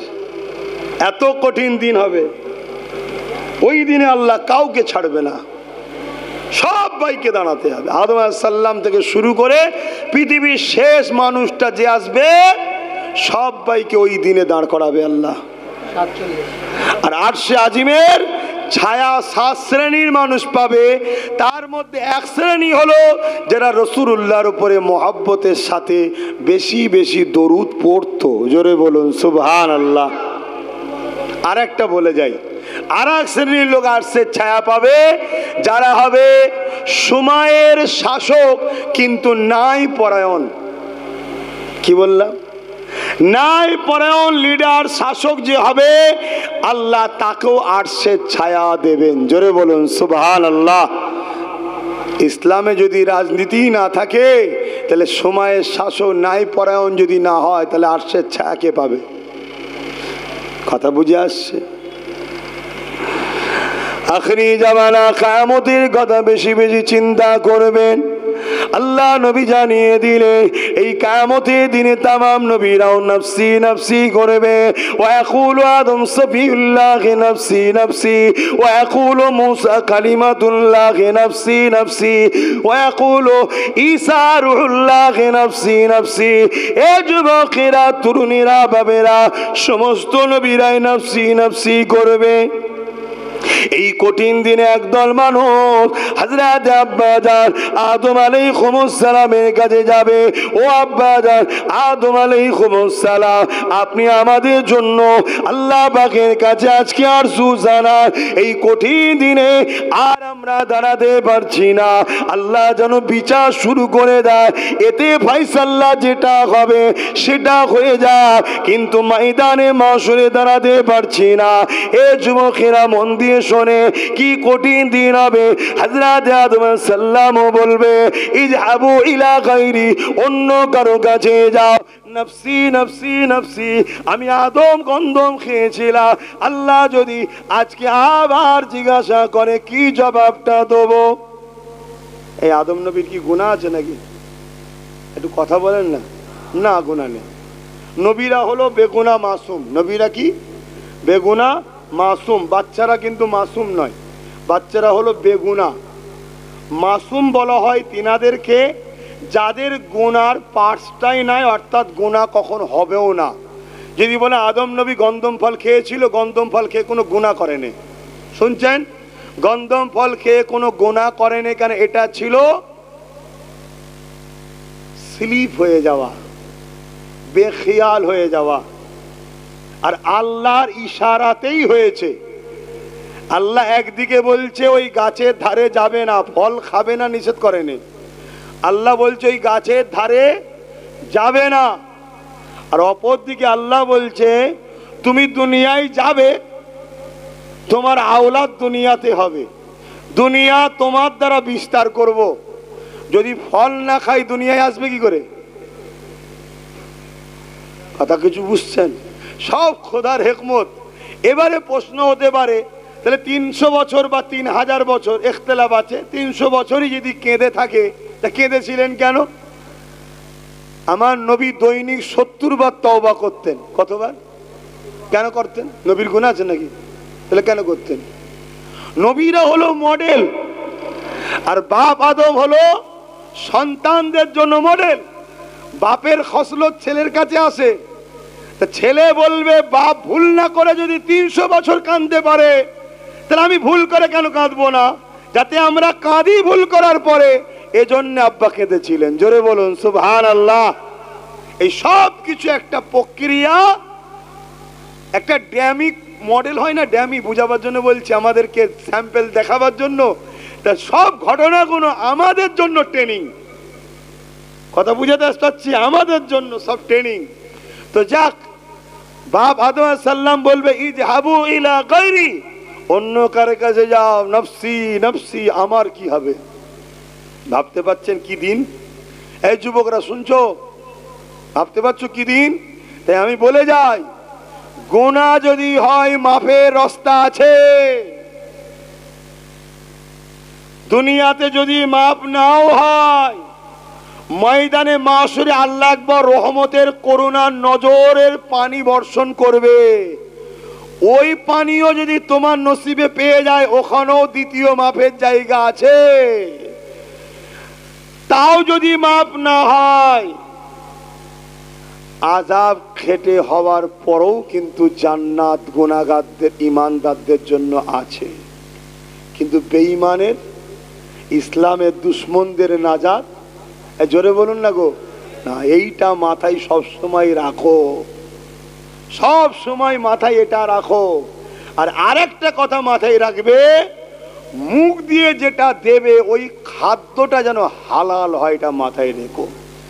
জামা যদিও 2 নম্বরই পয়সায় হয়েও যায়, খুলে দিলে, তওবা করলে, কাঁদাকাটি করলে, আল্লাহ বলে তোরা পাপ করতে ভালোবাসিস, আমি মাফ করতে ভালোবাসি। জোরে বলুন সুবহানাল্লাহ। কিন্তু রক্ত যদি হারাম হয়ে যায়, বলেন না গো, তার বিপদ। আমি ভালোবেসে বলছি, আমি রাগ করে বলছি না, ভালোবেসে বলছি আমার ইমাম ভাইদেরকে, ভালোবেসে বলছি, রাগ করে নয়। আমার রাজ্যে মদ বিক্রি হলো ভারতবর্ষের নম্বর 1। শুনছেন তো নাকি? মাসে মাসে যেটা দেয়, কিসের টাকা দেয়, ক্লিয়ার কিছু বলছে? ক্লিয়ার কিছু বলছে? অতএব একটু ভাববেন, আমি আপনাদের বিরুদ্ধে নয়। আর মুসল্লিদের ঘরে বলি, তোমাদের নামাজ কি হচ্ছে আল্লাহ ভালো জানে, তোমরা একটু চিন্তা করো। এই মসজিদকে কেন্দ্র করে কমসে কম 100টা হলেও তো বাড়ি আছে নাকি? একটু কথা বলো তো। 100টা বাড়ি যদি মাসে 200 করে টাকা আল্লাহর ঘরে দেবো বলে, তাহলেই তো ইমামের 12,000 কি 15,000, মুয়াজ্জিনের 5,000 কি 8,000, ইমামের 12,000 হয়ে যায়। তাহলে তো ইমামকে এদিক ওদিক আর তাকাতে হয় না। কিন্তু আমরা সব জায়গায় খরচ করতে পারি, আর ইমামের বেলায় আমাদের টাকা বেরোতে চাই না। যারা নিজের জাতের আল্লাহর ঘরের খাদেমের সম্মান দেয় নে, আল্লাহ সেই মুসলমানকে সম্মান দেবে কেন? এই জন্য আমরা লাঞ্ছিত, তো এজন্য তো আমরা অপমানিত। কথা খারাপ লাগলে সোজা কাজ আমায় দাওয়াত করবেন না, আমি আসবো না। কিন্তু আসলে বাপ হক কথা বলতে হবে। আর না হয় আমার যেটা পারিশ্রমিক ওটা হারাম হয়ে যাবে। হুজুরের বেটা বলে ছাড় নাকি? আল্লাহ আমাকেও ছাড়বে না। তাই হক কথা বলে যাচ্ছি। ইমামের মাইনে মুসল্লিরা বাড়ান, ইমামকে খুশি করেন। আর গ্রামবাসীকে বলছি, তোমরা তো অনেকে নামাজও পড়োনি, তা নামাজের বেলাতেও নেই, আর ভাড়া কি বলে মসজিদের টাকা দিবার বেলাও নেই। তা সব রাস্তাই তো বন্ধ, যাবি কোন দিক দিয়ে? হ্যাঁ, কমসে কম যাক, আমি তো বদমাইশি করছি, যেতে পারিনি, একটু বেশি বেশি করে দিয়ে রাখি, যদি মসজিদ একদিন আমাকে ভালোবেসে ডেকে লাই। কি মসজিদের জান আছে না নাই? এই হুজুরের মাথায় এবার মনে হয় তার কেটেছে রে। হুজুর মসজিদের জান আছে? কি কথা রে? হ্যাঁ আছে। কে বলেছেন? এই হ্যাঁ, হযরতে আলাউদ্দিন সাহেবের পাক হুজুরের এক অখেয়া আছে, উনি মসজিদকে সেজদা দিতে দেখেছিলেন। জোরে বলুন সুবহানাল্লাহ। আমি ওদিকে যাচ্ছি না। তো যাক, আমি যে কথা বলছিলাম, আসল কথা কি জানেন, আমরা মডার্ন দুনিয়ার সাথে মডার্ন টাইপের হয়ে গেছি, কিন্তু মডার্ন দুনিয়া যেটা সেটা সবথেকে বড় হচ্ছে ওল্ড। প্রকৃত মডার্ন হলো ইসলাম। জোরে বলুন সুবহানাল্লাহ। আজ থেকে যদি দুনিয়া 500 বছরও থাকে, সেই 500 বছর পরেও কি সমস্যা আসবে তারও সমাধান কোরআন ও রসুলের জীবনীতে আছে। জোরে বলুন সুবহানাল্লাহ। পৃথিবীতে নতুন করে কোনো তালাশ করতে হবে না, সব রসুল রেখে গেছে। এর নাম হলো মডার্ন। সব জায়গায় চলবে, সর্ব টাইমে চলবে। তো যাক, কি কথা বলতে গিয়ে চলে গেলাম, আদম আলাইহিস সালাম নফসি নফসি করবে। হযরতে মুসা আলাইহিস সালামের কাছে যাবে, যে তারা বলবে, ও হযরতে মুসা, আল্লাহ আপনাকে কালিমুল্লাহ লকাব দিয়েছে, বন্ধু, এই কি বলে, কথা বলেছে, আল্লাহ আপনার সঙ্গে কথা বলেছে, কত ভালোবাসে আপনাকে, আপনি আমাদের জন্য একটু সুপারিশ করেন, এই কঠিন মাঠে আর দাঁড়াতে পারছি না, আল্লাহ যেন আমাদেরকে বিচারটা করে দেয়। এইভাবে তারা ঈসা আলাইহিস সালামের কাছে যাবে। ও হযরত ঈসা আলাইহিস সালাম, আল্লাহ আপনাকে রুহুল্লাহ বলেছে, আল্লাহ রূহ এত ভালোবেসেছে, আল্লাহ রূহ বলে আপনাকে সম্মানিত করেছে। মোটেই আল্লাহর জাত নয়, আল্লাহ পাক তিনার সম্মানকে বাড়াবার জন্য নিজের দিকে নিসবত করে বলেছে আমার রূহ। এ হযরত ঈসা রুহুল্লাহ, আল্লাহ আপনাকে কুদরতি ভাবে দুনিয়া জমিনে পাঠিয়েছেন এবং এত পাওয়ার দিয়েছিল, মরা মানুষের কাছে গিয়ে যখন আপনি ডাকতেন কুম বিইজনিল্লাহ, সঙ্গে সঙ্গে মরা মানুষগুলো উঠে দাঁড়িয়ে যেত। ও হযরত ঈসা রুহুল্লাহ, আজকে কঠিন ময়দানে মাশরেতে আমরা বড় বিপদে পড়ে গেছি, আপনি আল্লাহ পাকের কাছে একটু সুপারিশ করেন। হযরত ঈসা আলাইহিস সালামও বলবে, ইযহাবু ইলা গায়রি, অন্য কারো কাছে যাও। তারা নিরাশ হয়ে যাবে, কেন আর কাউকে দেখতে পাচ্ছে না, সমস্ত নবীর কাছে খোঁড়া হয়ে গেছে। ঈসা আলাইহিস সালাম বলতে লাগবে, তোমরা কি আখিরি নবী, নূর নবী, নবীদের নবী আমেনা আল্লাহ আব্দুল্লাহের কাছে কি গিয়েছিলে? তারা বলবে তো না। ওই সময় বলবে, দেখো ময়দানে মাশরে ঘুরে বেড়াতে লেগেছে, জিনার জবান দিয়ে বেরোতে লেগেছে, উম্মতি উম্মতি উম্মতি, তিনাকে গিয়ে ধরো, তিনি আজকে একমাত্র পারবেন আল্লাহ পাকের এই কাকার নামের সামনে গিয়ে দাঁড়াতে। তারা গিয়ে আমার রাসূলুল্লাহকে বলবেন, হুজুর সবাই ফিরিয়ে দিয়েছে, সবাই বলেছি যাবো ইলা গায়রি, অন্য কারো কাছে। হুজুর আপনি ফিরিয়ে দেবেন না, আপনি আমাদের জন্য আল্লাহর কাছে একটু যান, যে সুপারিশ করেন বলেন। আল্লাহ নবী এই সময় বলবে, হ্যাঁ বলবো, অবশ্যই আমি বলবো। আল্লাহ আমাকে রাহমাতাল লিল আলামিন করেছে, তামাম আলমের জন্য দয়া, রাহমাতাল লিল দুনিয়া করেনে, রাহমাতাল লিল আলামিন করেছে দোনো জাহান। যেখানে আল্লাহ রব্বুল আলামিন, সেখানেই রাসূল রাহমাতাল লিল আলামিন। আল্লাহ যার যার রব, নবী মুহাম্মদ রাসূল তার তার নবী। এ যুবকেরা শুনে রেখে দাও, ওই সময় আল্লাহ নবী বলতে লাগবে, অবশ্যই যাবো গো, তোমরা চিন্তা করো না। আমার নবী পাক চলে যাবে, মাকামে মাহমুদে গিয়ে সিজদায় পড়ে যাবে, চোখের পানি ফেলে দিয়ে আল্লাহ নবী আমল করে দেখা যাবে কাঁদাকাটি করতে লাগবে।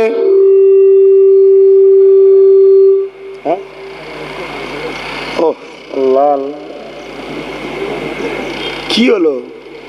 এদিকে আবার 11টাও বেজে গেছে, কথা বুঝে আসছে।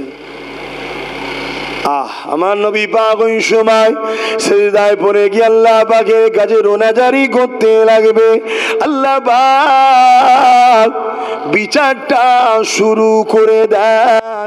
সবাই আপনার হাবিবের কাছে এসেছে, সব দৌড় ঘুরে নিয়েছে, সবাই বলেছি যে আবু ইলা গায়রি, শত শেষে আপনার বন্ধুর কাছে এসেছে, আপনার মাহবুবের কাছে এসেছে, আমার কাছে তারা দরখাস্ত রেখেছে, আমি আপনার কাছে এসে হাজির হয়েছি। আল্লাহ তাদেরকে ফিরিয়ে দেবেন না, আমার উপরে যে ভালোবাসা, এই ভালোবাসা থেকে তাদেরকে ঘুরিয়ে দেবেন না। আল্লাহ আপনি বিচারটা শুরু করে দেন। আমার নবী পাকের কথায় আল্লাহ বা বিচার শুরু করবে, সেই দিনটা কতদিন কেটে যাবার পর এটাও শুনে রেখে দেন।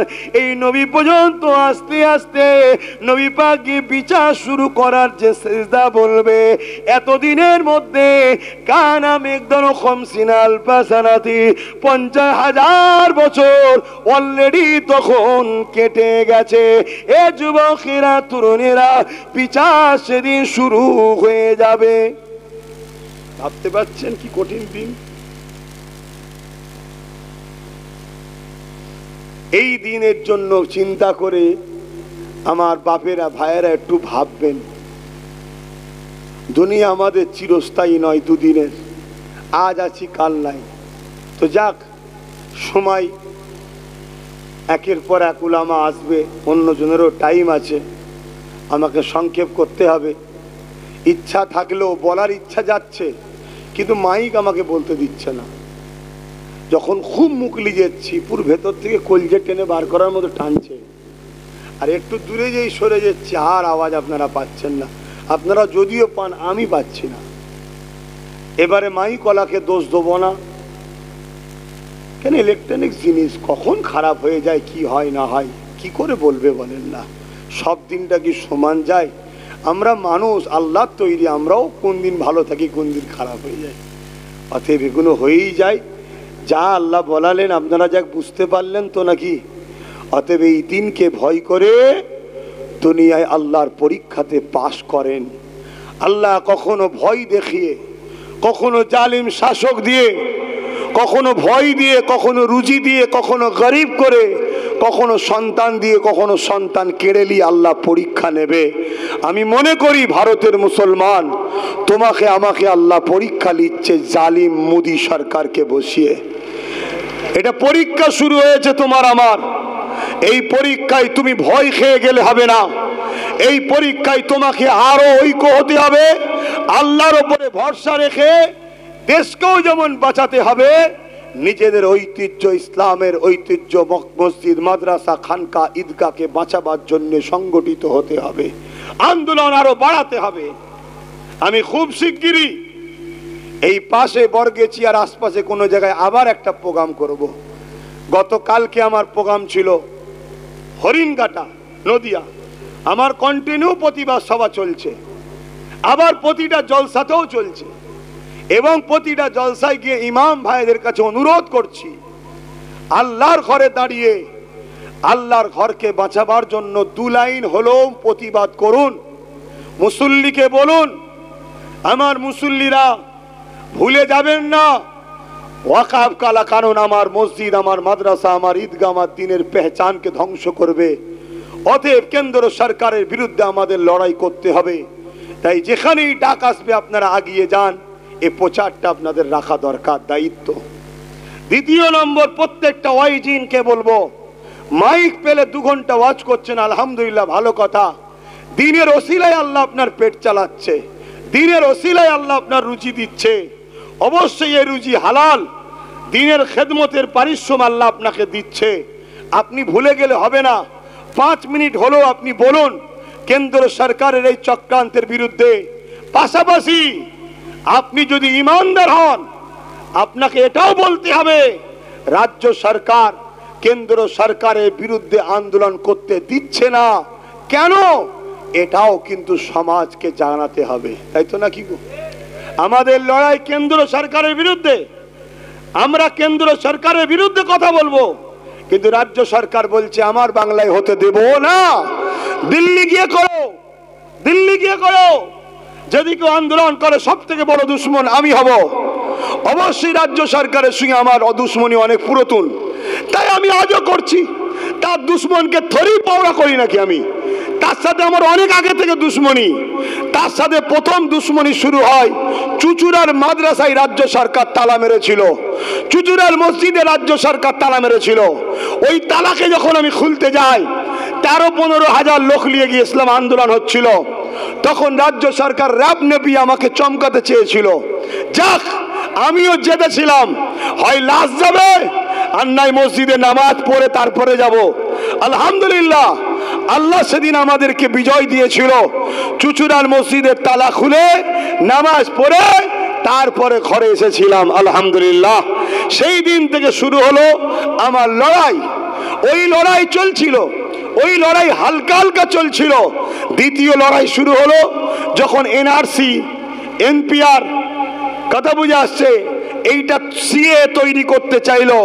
তখন আমি বলেছিলাম, আপনাকে তো আমরা ভোট দিয়ে ক্ষমতায় পাঠিয়েছি, আপনি একটু সুপ্রিম কোর্টে গিয়ে এই আইনের বিরুদ্ধে কেস করুন। কেন পার্লামেন্ট থেকে কোনো বিল বেরোলে, আইন বেরোলে, ওইটাকে আন্দোলন দ্বারা মজাক করে শুধু রুকা যায় না, ওটাকে সুপ্রিম কোর্টে পাশাপাশি কেসও করতে হয়, আন্দোলনও করতে হয়, কেসও করতে হয়, তবে দুটো রিয়াকশনে ওটা বাতিল হয়। যেমন কৃষক বন্ধুরা কৃষক কালাকানুনের বিরুদ্ধে কেসও যেমন করেছিল, আন্দোলনও করেছিল, দুটো রিয়াকশনে, কথা বুঝে আসছে, মাইনাসে মাইনাসে প্লাস হয়েছে। তখন গিয়ে রিয়াকশন, কথা বুঝে আসছে নাকি, কোর্ট তখন বলেছে এটা বাতিল। সেই কথাটা বলার জন্য সেই দিন রাত্রিরে আমার বাড়িতে প্রায় 2-2.5 হাজার পুলিশ পাঠিয়ে আমার বাড়ির সদর দোর, মেন গেটের দোর ভাঙচুর, গালি গালাজ অনেক কিছু করেছিল। কথা বুঝে আসছে? তারা জানে আমি ভেতরে ছিলাম, কেন আমি জলসা করে এসে ঘরে ঢুকছিলাম। আমার জাঙ্গিপাড়া থানার বড়বাবু তখন ছিলেন অন্য একজন, তিনি এসে বললেন, সাহেব ডাকছে একটুখানি। আমি, কে সাহেব রে বাবা? কত বড় সাহেব হয়েছে, পীর সাহেবদের কাছে আসতে অসুবিধে? হ্যাঁ, সব সাহেব এসে জিভ বার করে বসতাকে একটু বলে দেন না ভোটটা যাতে দেয়। তো কোন সাহেব? বলছি এসপি সাহেব। আমি উজ্জ্বল পর্যন্ত আসতে পারলেন, এখানে আসতে পারলো না। তা ঠিক আছে, আমি যাচ্ছি, ঘরে বলে এসি। ওইটুকু সময় খোদা বুঝিয়ে দিয়েছে এদের নিয়ত ভালো নয়, এদের নিয়ত ভালো নয়। আমি ঘরে গেলাম, আরামের ঘরে চলে গেলাম, যেখানে আমি রেসলি বলে পাঠালাম যাবার এখন সময় নেই। ব্যাস, হাজার হাজার পুলিশ চলে এলো, ভাঙচুর, গালি গালাজ শুরু করে দিল। দুশ্মনীটা খুব গভীর করে ফেললো। আমি ভাবলাম, লুহা না হলে লুহা কাটা যায় না। আমি হুজুর বললে হবে না, যে পাওয়ারে ও জোর দেখাচ্ছে ওই পাওয়ার আমাকে দখল করতে হবে। তাই 21শে জানুয়ারি কলকাতায় গিয়ে আমার ছোট ভাইকে বুঝিয়ে রাজি করে ওর হাতের ঝান্ডা ধরিয়ে রাজনীতির দল খুলে দিলাম। চালা তুই এইদিকে, আমি তোর সাথে আছি। ভুল করেছি নাকি? বলুন, ভুল করেছি? রাজনীতি শুধু তোরা করবি আর আমরা চামচাগিরি করব, তোরা শুধু নেতা হবি আর আমরা দালাল হব, তোরা শুধু চেয়ারে বসবি আমরা পাচাটবো। ও মুনাফেক মুসলমান করতে পারে, ইমানদার মুসলমান করবে না। তাই দিয়েছি। দিবার পরে লড়াই শুরু হলো, 2021 শুরু হলো। 3 মাসের দল, 3 মাসের 13টা জায়গায় জিতেছি, 13টা জায়গায় জিতেছি। শুনে রাখো, 13টা জায়গায় জিতেছি। একটা জায়গার রেজাল্টের সিগনেচারটা বার করতে পেরেছি, বাকি জায়গায় বার করতে পারিনি, সব জোর করে লেলিয়েছে। 13টা সিট জিতেছি, 3 মাসের দল। আজ তো 5 বছর হয়ে গেছে, জায়গা অনেক দূর। এটাকে ড্যামেজ কন্ট্রোল করার জন্য এখন অনেক চক্রান্ত চলবে, আরো অনেক কিছু দেখবেন আপনারা। এখন কিচ্ছু বলবো না, আগে দেখুন, অনেক কিছু দেখবেন, অনেক কিছু দেখবেন। মুনাফেক চিনতে হবে, মুনাফেক যদি চিনতে না পারেন ফেঁসে যাবেন, ফেঁসে যাবেন। তাহলে আমার কথা বুঝে আসলো? তাহলে কেন্দ্র রাজ্য সরকারের সঙ্গে সে বলল কি, মোকাবলে যে আন্দোলন করবে সে আমার সব থেকে বড় দুশ্মন হবে। আপনারা কি আন্দোলন করবেন না? জোরে বলবেন তো? আল্লাহকে সাক্ষী রেখে আওয়াজ দিয়ে বলুন, হাত তুলে, আন্দোলন করবেন না? করবেন না? আন্দোলন করবেন না? করবেন না? কিন্তু আন্দোলন করলে তো রাজ্য সরকার দুশ্মন হবে বলছে, কি হবে? মনে রাখবেন, ও যে নিঃশ্বাস নিতে পারছে, বেঁচে আছে আমাদের দয়ায়। একবার শুধু বলুক না, মোল্লাদের লাগবে না, বুদ্ধদেবের মতো চৌকি উল্টে যাবে। কথা বুঝছেন না, বোঝেন না? শুধু বলেছিল মাদ্রাসায় জঙ্গি তৈরি হয়, একটা কথা বলেছিল, ঘটি উল্টেছিল না? উল্টাইনি। তা একবার বলে দিক না, মোল্লাদের লাগবে না, তোর কত তেল আছে দেখে নেবো, পুরো উল্টে যাবে। শুনছেন না শোনেননি? আজকে বলুন, আমাকে কেউ যদি তেল মাখিয়ে আমার মসজিদ মাদ্রাসার দুশ্মনী করে, আমি কি তার পক্ষে থাকবো? আমার তো পূজা দরকার। আমাকে কেউ যদি ভালোবাসে, আল্লাহ রসুলের জন্য ভালোবাসবে। আমার যদি কেউ দুশ্মন হয়, আল্লাহ রসুলের জন্য দুশ্মন হবে। মুনাফেক কাকে বলে? মুনাফেক তো তাকে বলে যে তোমার দুশ্মনের সঙ্গে বন্ধুত্ব রাখে। তা আল্লাহর আইনে মুনাফেককে যে মসজিদ মাদ্রাসার দুশ্মনের সঙ্গে বন্ধুত্ব রাখে। কেন্দ্র সরকার যেমন প্রকাশ্য দুশ্মন, রাজ্য সরকার হলো আমাদের সঙ্গে বন্ধু সুরাতে মুনাফেক দুশ্মন। শুনছেন না শোনেননি? ওপেন বলে যাচ্ছি, তার হাতে পাওয়ার আছে, আর আছে, অনেক কিছু আছে আমি জানি, কিন্তু তারপরেও বলছি কেন? হক কথা বলতে হবে, আল্লাহর হুকুম। হক কথা বলতে হবে, আল্লাহর হুকুম। শোনেন, খুব ভালো তারে বলে যাচ্ছি। আল্লাহ নবী বললেন, অন্যায় দেখলে হাত দিয়ে রোখো। অন্যায় দেখলে, এখানে অনেক উলামা আছে, হাদিস সবাই জানে। অন্যায় দেখলে কি দিয়ে রুখবে? হাত দিয়ে। যদি হাতে ক্ষমতা না থাকে, মুখ দিয়ে প্রতিবাদ করো। মুখে যদি ক্ষমতা না থাকে, অন্তর থেকে ঘৃণা করে সরে যাও। কেন্দ্র সরকার এই ওয়াকফ কালা কানুন তৈরি করেছে, এটা নাই করছে না অন্যায় করছে? আরে সবাই বলবেন না অন্যায়। এই অন্যায়ের রসুলের হাদিস অনুযায়ী হাত দিয়ে রোখো। হাতে ক্ষমতা নেই আমাদের, আছে নাকি? রাজ ক্ষমতা আছে আমাদের? নেই। দ্বিতীয় নম্বর, মুখ দিয়ে প্রতিবাদ করো। অলরেডি আমি করছি, আগেও করেছি, বিগত দিন থেকে সতর্ক করে আসছি। ওয়াকফ যাচ্ছে, আজকেও করছি, এখনো বলছি। তাহলে মুখ দিয়ে প্রতিবাদ করো। যদি মুখেও ক্ষমতা না থাকে, কেন্দ্র সরকারের এই কর্মকাণ্ডের জন্য ঘৃণা করে দূরে সরে যেতে হবে। এই তিনটের মধ্যে কোনো বৈশিষ্ট্য যদি না পাওয়া যায়, আল্লাহ নবী বলছেন তার মধ্যে ঈমান নাই। শুনলেন? শুনলেন আপনারা সবাই? চলে আসুন। রাজ্য সরকার যে বলছে আমার রাজ্যে আন্দোলন নয়, দিল্লি যেতে হবে, যদি রাজ্যে করেন সব থেকে বড় দুশ্মন হব, এটা নাই না অন্যায়? তাহলে ইসলাম আমার নবীর হাদিস অনুযায়ী এই মাদ্রাসার দুশ্মন, মসজিদের দুশ্মন, কবরের স্থানের দুশ্মন, ঈদগাহ দুশ্মন। রাজ্য সরকারের বিরুদ্ধেও হাত দিয়ে লড়তে হবে। যদি হাতে ক্ষমতা না থাকে, মুখ দিয়ে প্রতিবাদ করতে হবে।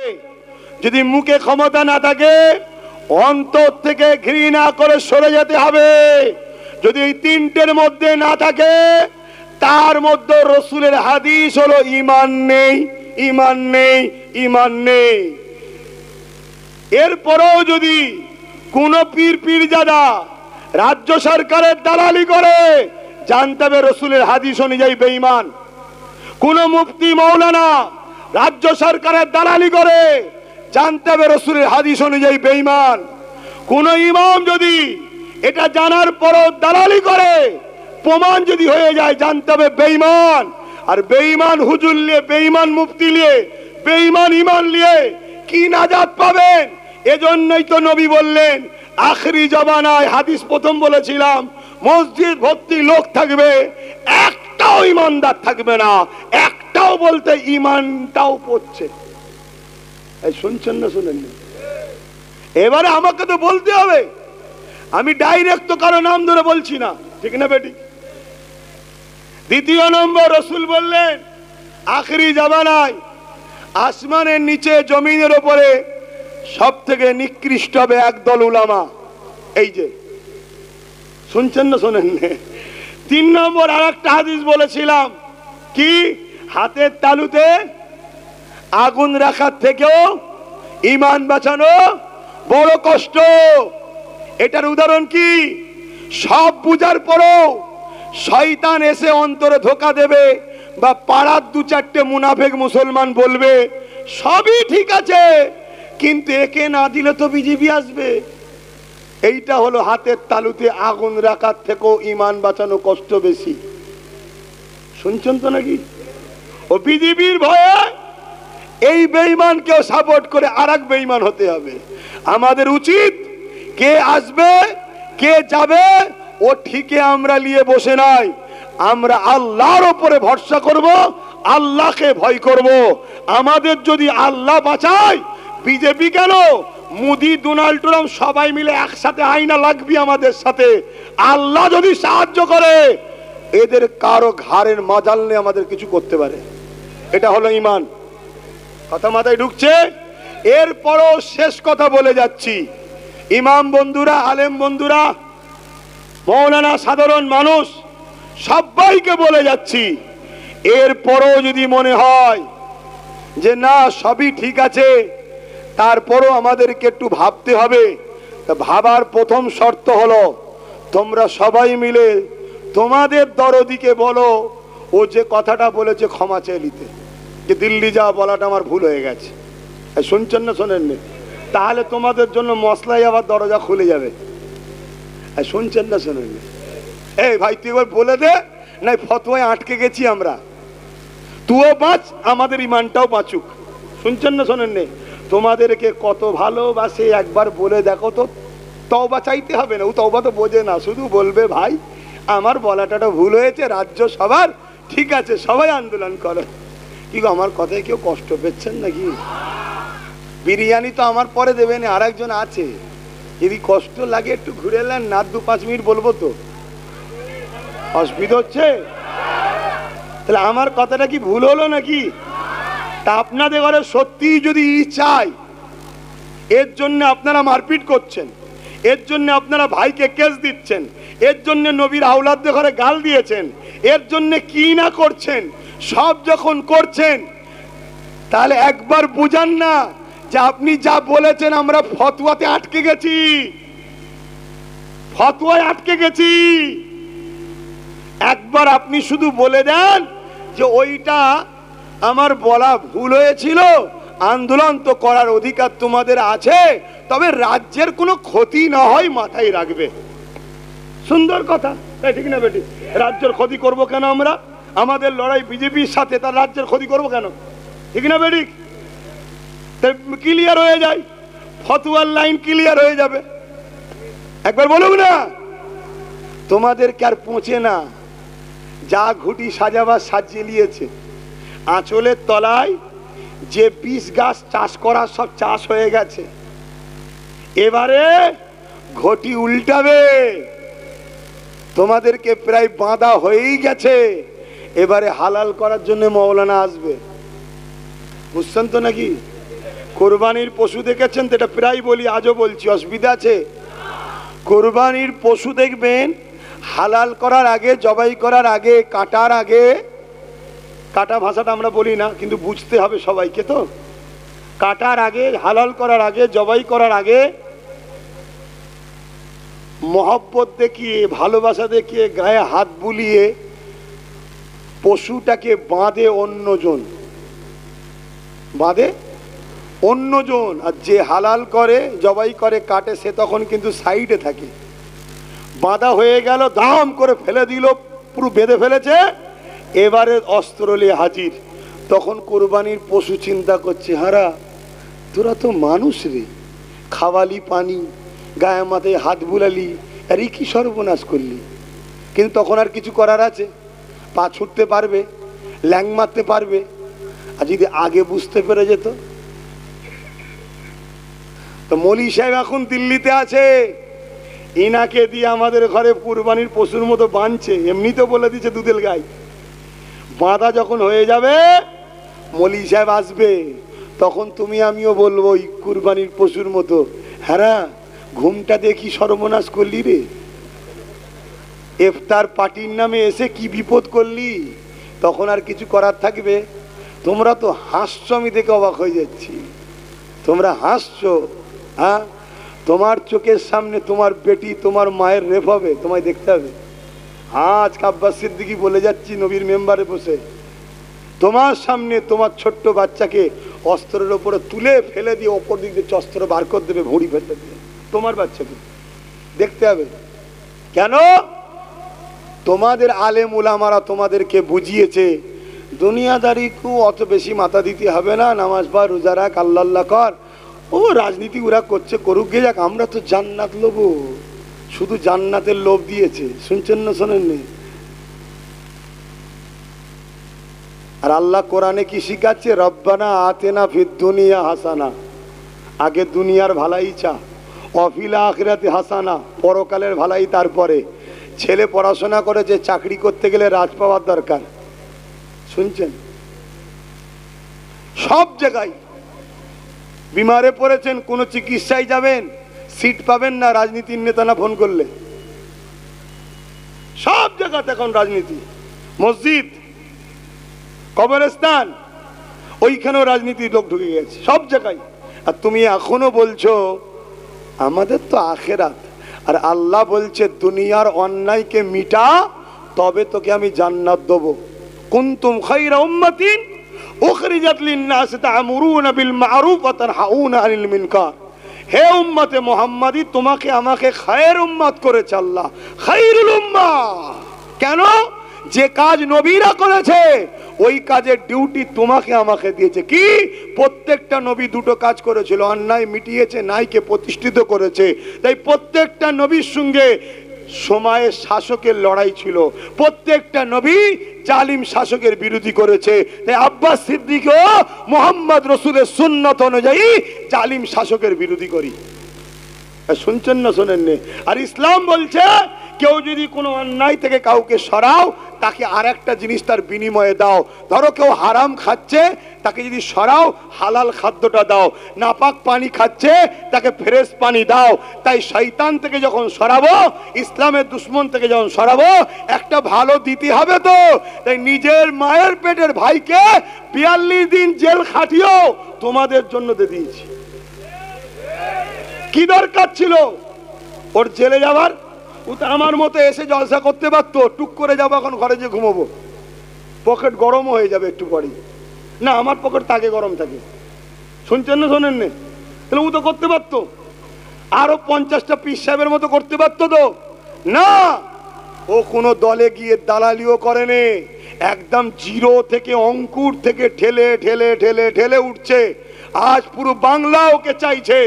আজ পুরো বাংলার আদিবাসী, বাংলার দলিত, বাংলার মতুয়া, বাংলার হিন্দু, বাংলার মুসলিম, প্রত্যেকটা বঞ্চিত শোষিত অসহায় ছেলের দিলে দিলে প্রত্যেকটা মা বেটি বুকের বুকে আব্বা কি বল নওশাদ নওশাদের কথা উঠছে। এইটা দেখে সহ্য করতে পারছে না কেউ। শুনছেন না শোনেন নেই? কেউ সহ্য করতে পারছে না। তাই নানা রকম পরিকল্পনা করছে যাতে করে আবার ভাঙিয়ে নিয়ে আসা যায়। আরে এই মুখটা 26,000 লোকের চাকরি ঝেড়ে খেয়েছে, এই মুখটা 32,000 লোকের খেয়েছে, এই মুখটা 65,000 লোকের খেয়েছে। এই মুখ আর কাজে লাগছে না, লোক আর টাকা দিচ্ছে না। তাই ফ্রেশ মুখকে নাবাও, ধর্মীয় সেন্টিমেন্টকে লাগিয়ে তার দ্বারা দুর্নীতি করো।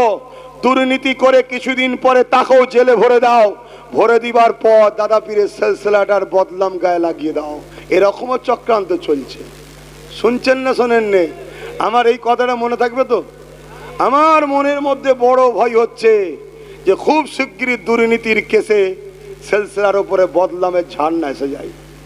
এটাও কিন্তু শাসকের একটা পরিকল্পনা। কেন? আব্বাসকে যদিও 100-র মধ্যে 100% মুসলমান না মানলেও, সে তাবলীগ হোক, বেরেলি হোক, দেওবন্দি হোক, যেই হোক, দাদা হুজুরকে কিন্তু সবাই মানে। আমাকে তো সবাই মানে না। এই যে দাদা হুজুরের দিকে একটান, তাহলে আগামী দিন দাদা হুজুরের রওজার উপরে আঘাত বা কোনো কিছু ক্ষতি করতে মাদ্রাসার, যেমন টাইটেল মাদ্রাসার 14টা শিক্ষক নেই। টাইটেল মাদ্রাসায় কটা শিক্ষক নেই? 14টা। যারা টাইটেল মাদ্রাসায় পড়াশোনা করে, এই ভাইদের কি পড়াশোনা হবে? 14টা যদি শিক্ষক না থাকে, ওনার বাপেরা বলবে নাকি এখানে পড়াবো? তাহলে মাদ্রাসা আস্তে আস্তে বন্ধ হবে না? হবে না? তাহলে ফুরফুরা শরীফের ঐতিহ্য, দাদা হুজুরের তৈরি করা টাইটেল মাদ্রাসা, সীতাপুরে মাদ্রাসা 11টা শিক্ষক নেই, এই শিক্ষকগুলোকে রাজ্য সরকার সব বন্ধ করে দিয়েছে। কেন? ও বোলডুজার দিয়ে ভাঙছে আসামে, আর ইনি শিক্ষক বন্ধ করে নীরবে ভাঙছে। কারণ ওখানে ওর ভোট মুসলমানের প্রয়োজন নাই, এর কিন্তু প্রয়োজন আছে, এই জন্যই আস্তে আস্তে ভাঙছে। সবার লক্ষ্য একটা, সব শিয়ালের একই ডাক, ইসলামকে মিটাও। বোঝার হয় বোঝো, আর না বিচার হয় তুমিও ইসলামের দুশ্মনের সঙ্গে সাথ দিয়ে জাহান্নামে যাও। আমি কি করতে পারি? পীরের বেটা শরিয়াতের দলিল নয়, পীর সাহেব শরিয়াতের দলিল নয়, মুফতি মাওলানা শরিয়াতের দলিল নয়, ইমাম শরিয়াতের দলিল নয়। শরিয়াতের দলিল হলো 4টে, আদিল্লাতুল ইসলামে আরবাআতুন, কোরআন সুন্নাহ ইজমা কিয়াস। এক কথাই যদি বলি, শরিয়াতের দলিল হলো 2টো, কিতাবুল্লাহ হাবিবুল্লাহ, আর এই 2টো থেকেই সহজ হলো ইজমা কিয়াস। এই 4টে হলো শরিয়াতের দলিল। যদি আব্বাস সিদ্দিকীকে এই 4টের মধ্যে থাকে, আব্বাস সিদ্দিকী জিন্দাবাদ, আর যদি না থাকে আব্বাস সিদ্দিকী জিন্দাবাদ বলে কিচ্ছু লাভ তোমার নাই। শুনছেন তো নাকি? এই হলো বিধান, জানিয়ে দিয়ে গেলাম। নিবার হয় নেবেন, না নিবার হয় না নেবেন।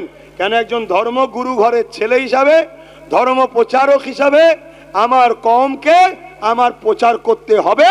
কেন্দ্র সরকার হলো ইসলামের প্রকাশ্য দুশ্মন, রাজ্য সরকার ইসলামের বন্ধু সেজে দুশ্মন। নবীর ভাষা অনুযায়ী ওর সঙ্গে লড়াই করে জিতা যাবে, এর সঙ্গে কিন্তু লড়াই করা বড় মুশকিল। কেন? এ আমার জাতকে দিয়ে জাতকে কাটাবে, ও কিন্তু জাতকে দিয়ে জাতকে কাটাতে। নবীর ভাষাই বললাম, আমার নয়। এবারে নিতে হয় নেবেন, সমালোচনা করলে আমার কথার সমালোচনা হবে না, নবীর কথার সমালোচনা হবে। আসুন সালাম দেবো। এ নবী,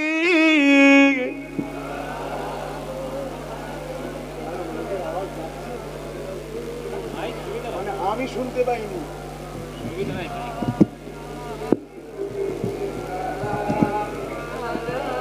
এ ভাই, মাইকটা তোমাদের জন্য ঠিক করেছে, ঠিক, মানে আমি শুনতে পাইনি, ভাবছি মাইক চলে না। বুঝতে পারছেন? আমাকেও তো এটা শুনতে লাগে নাকি? এ ভাই, মাইক তোমাদের, মাইকটাই সব ঠিক।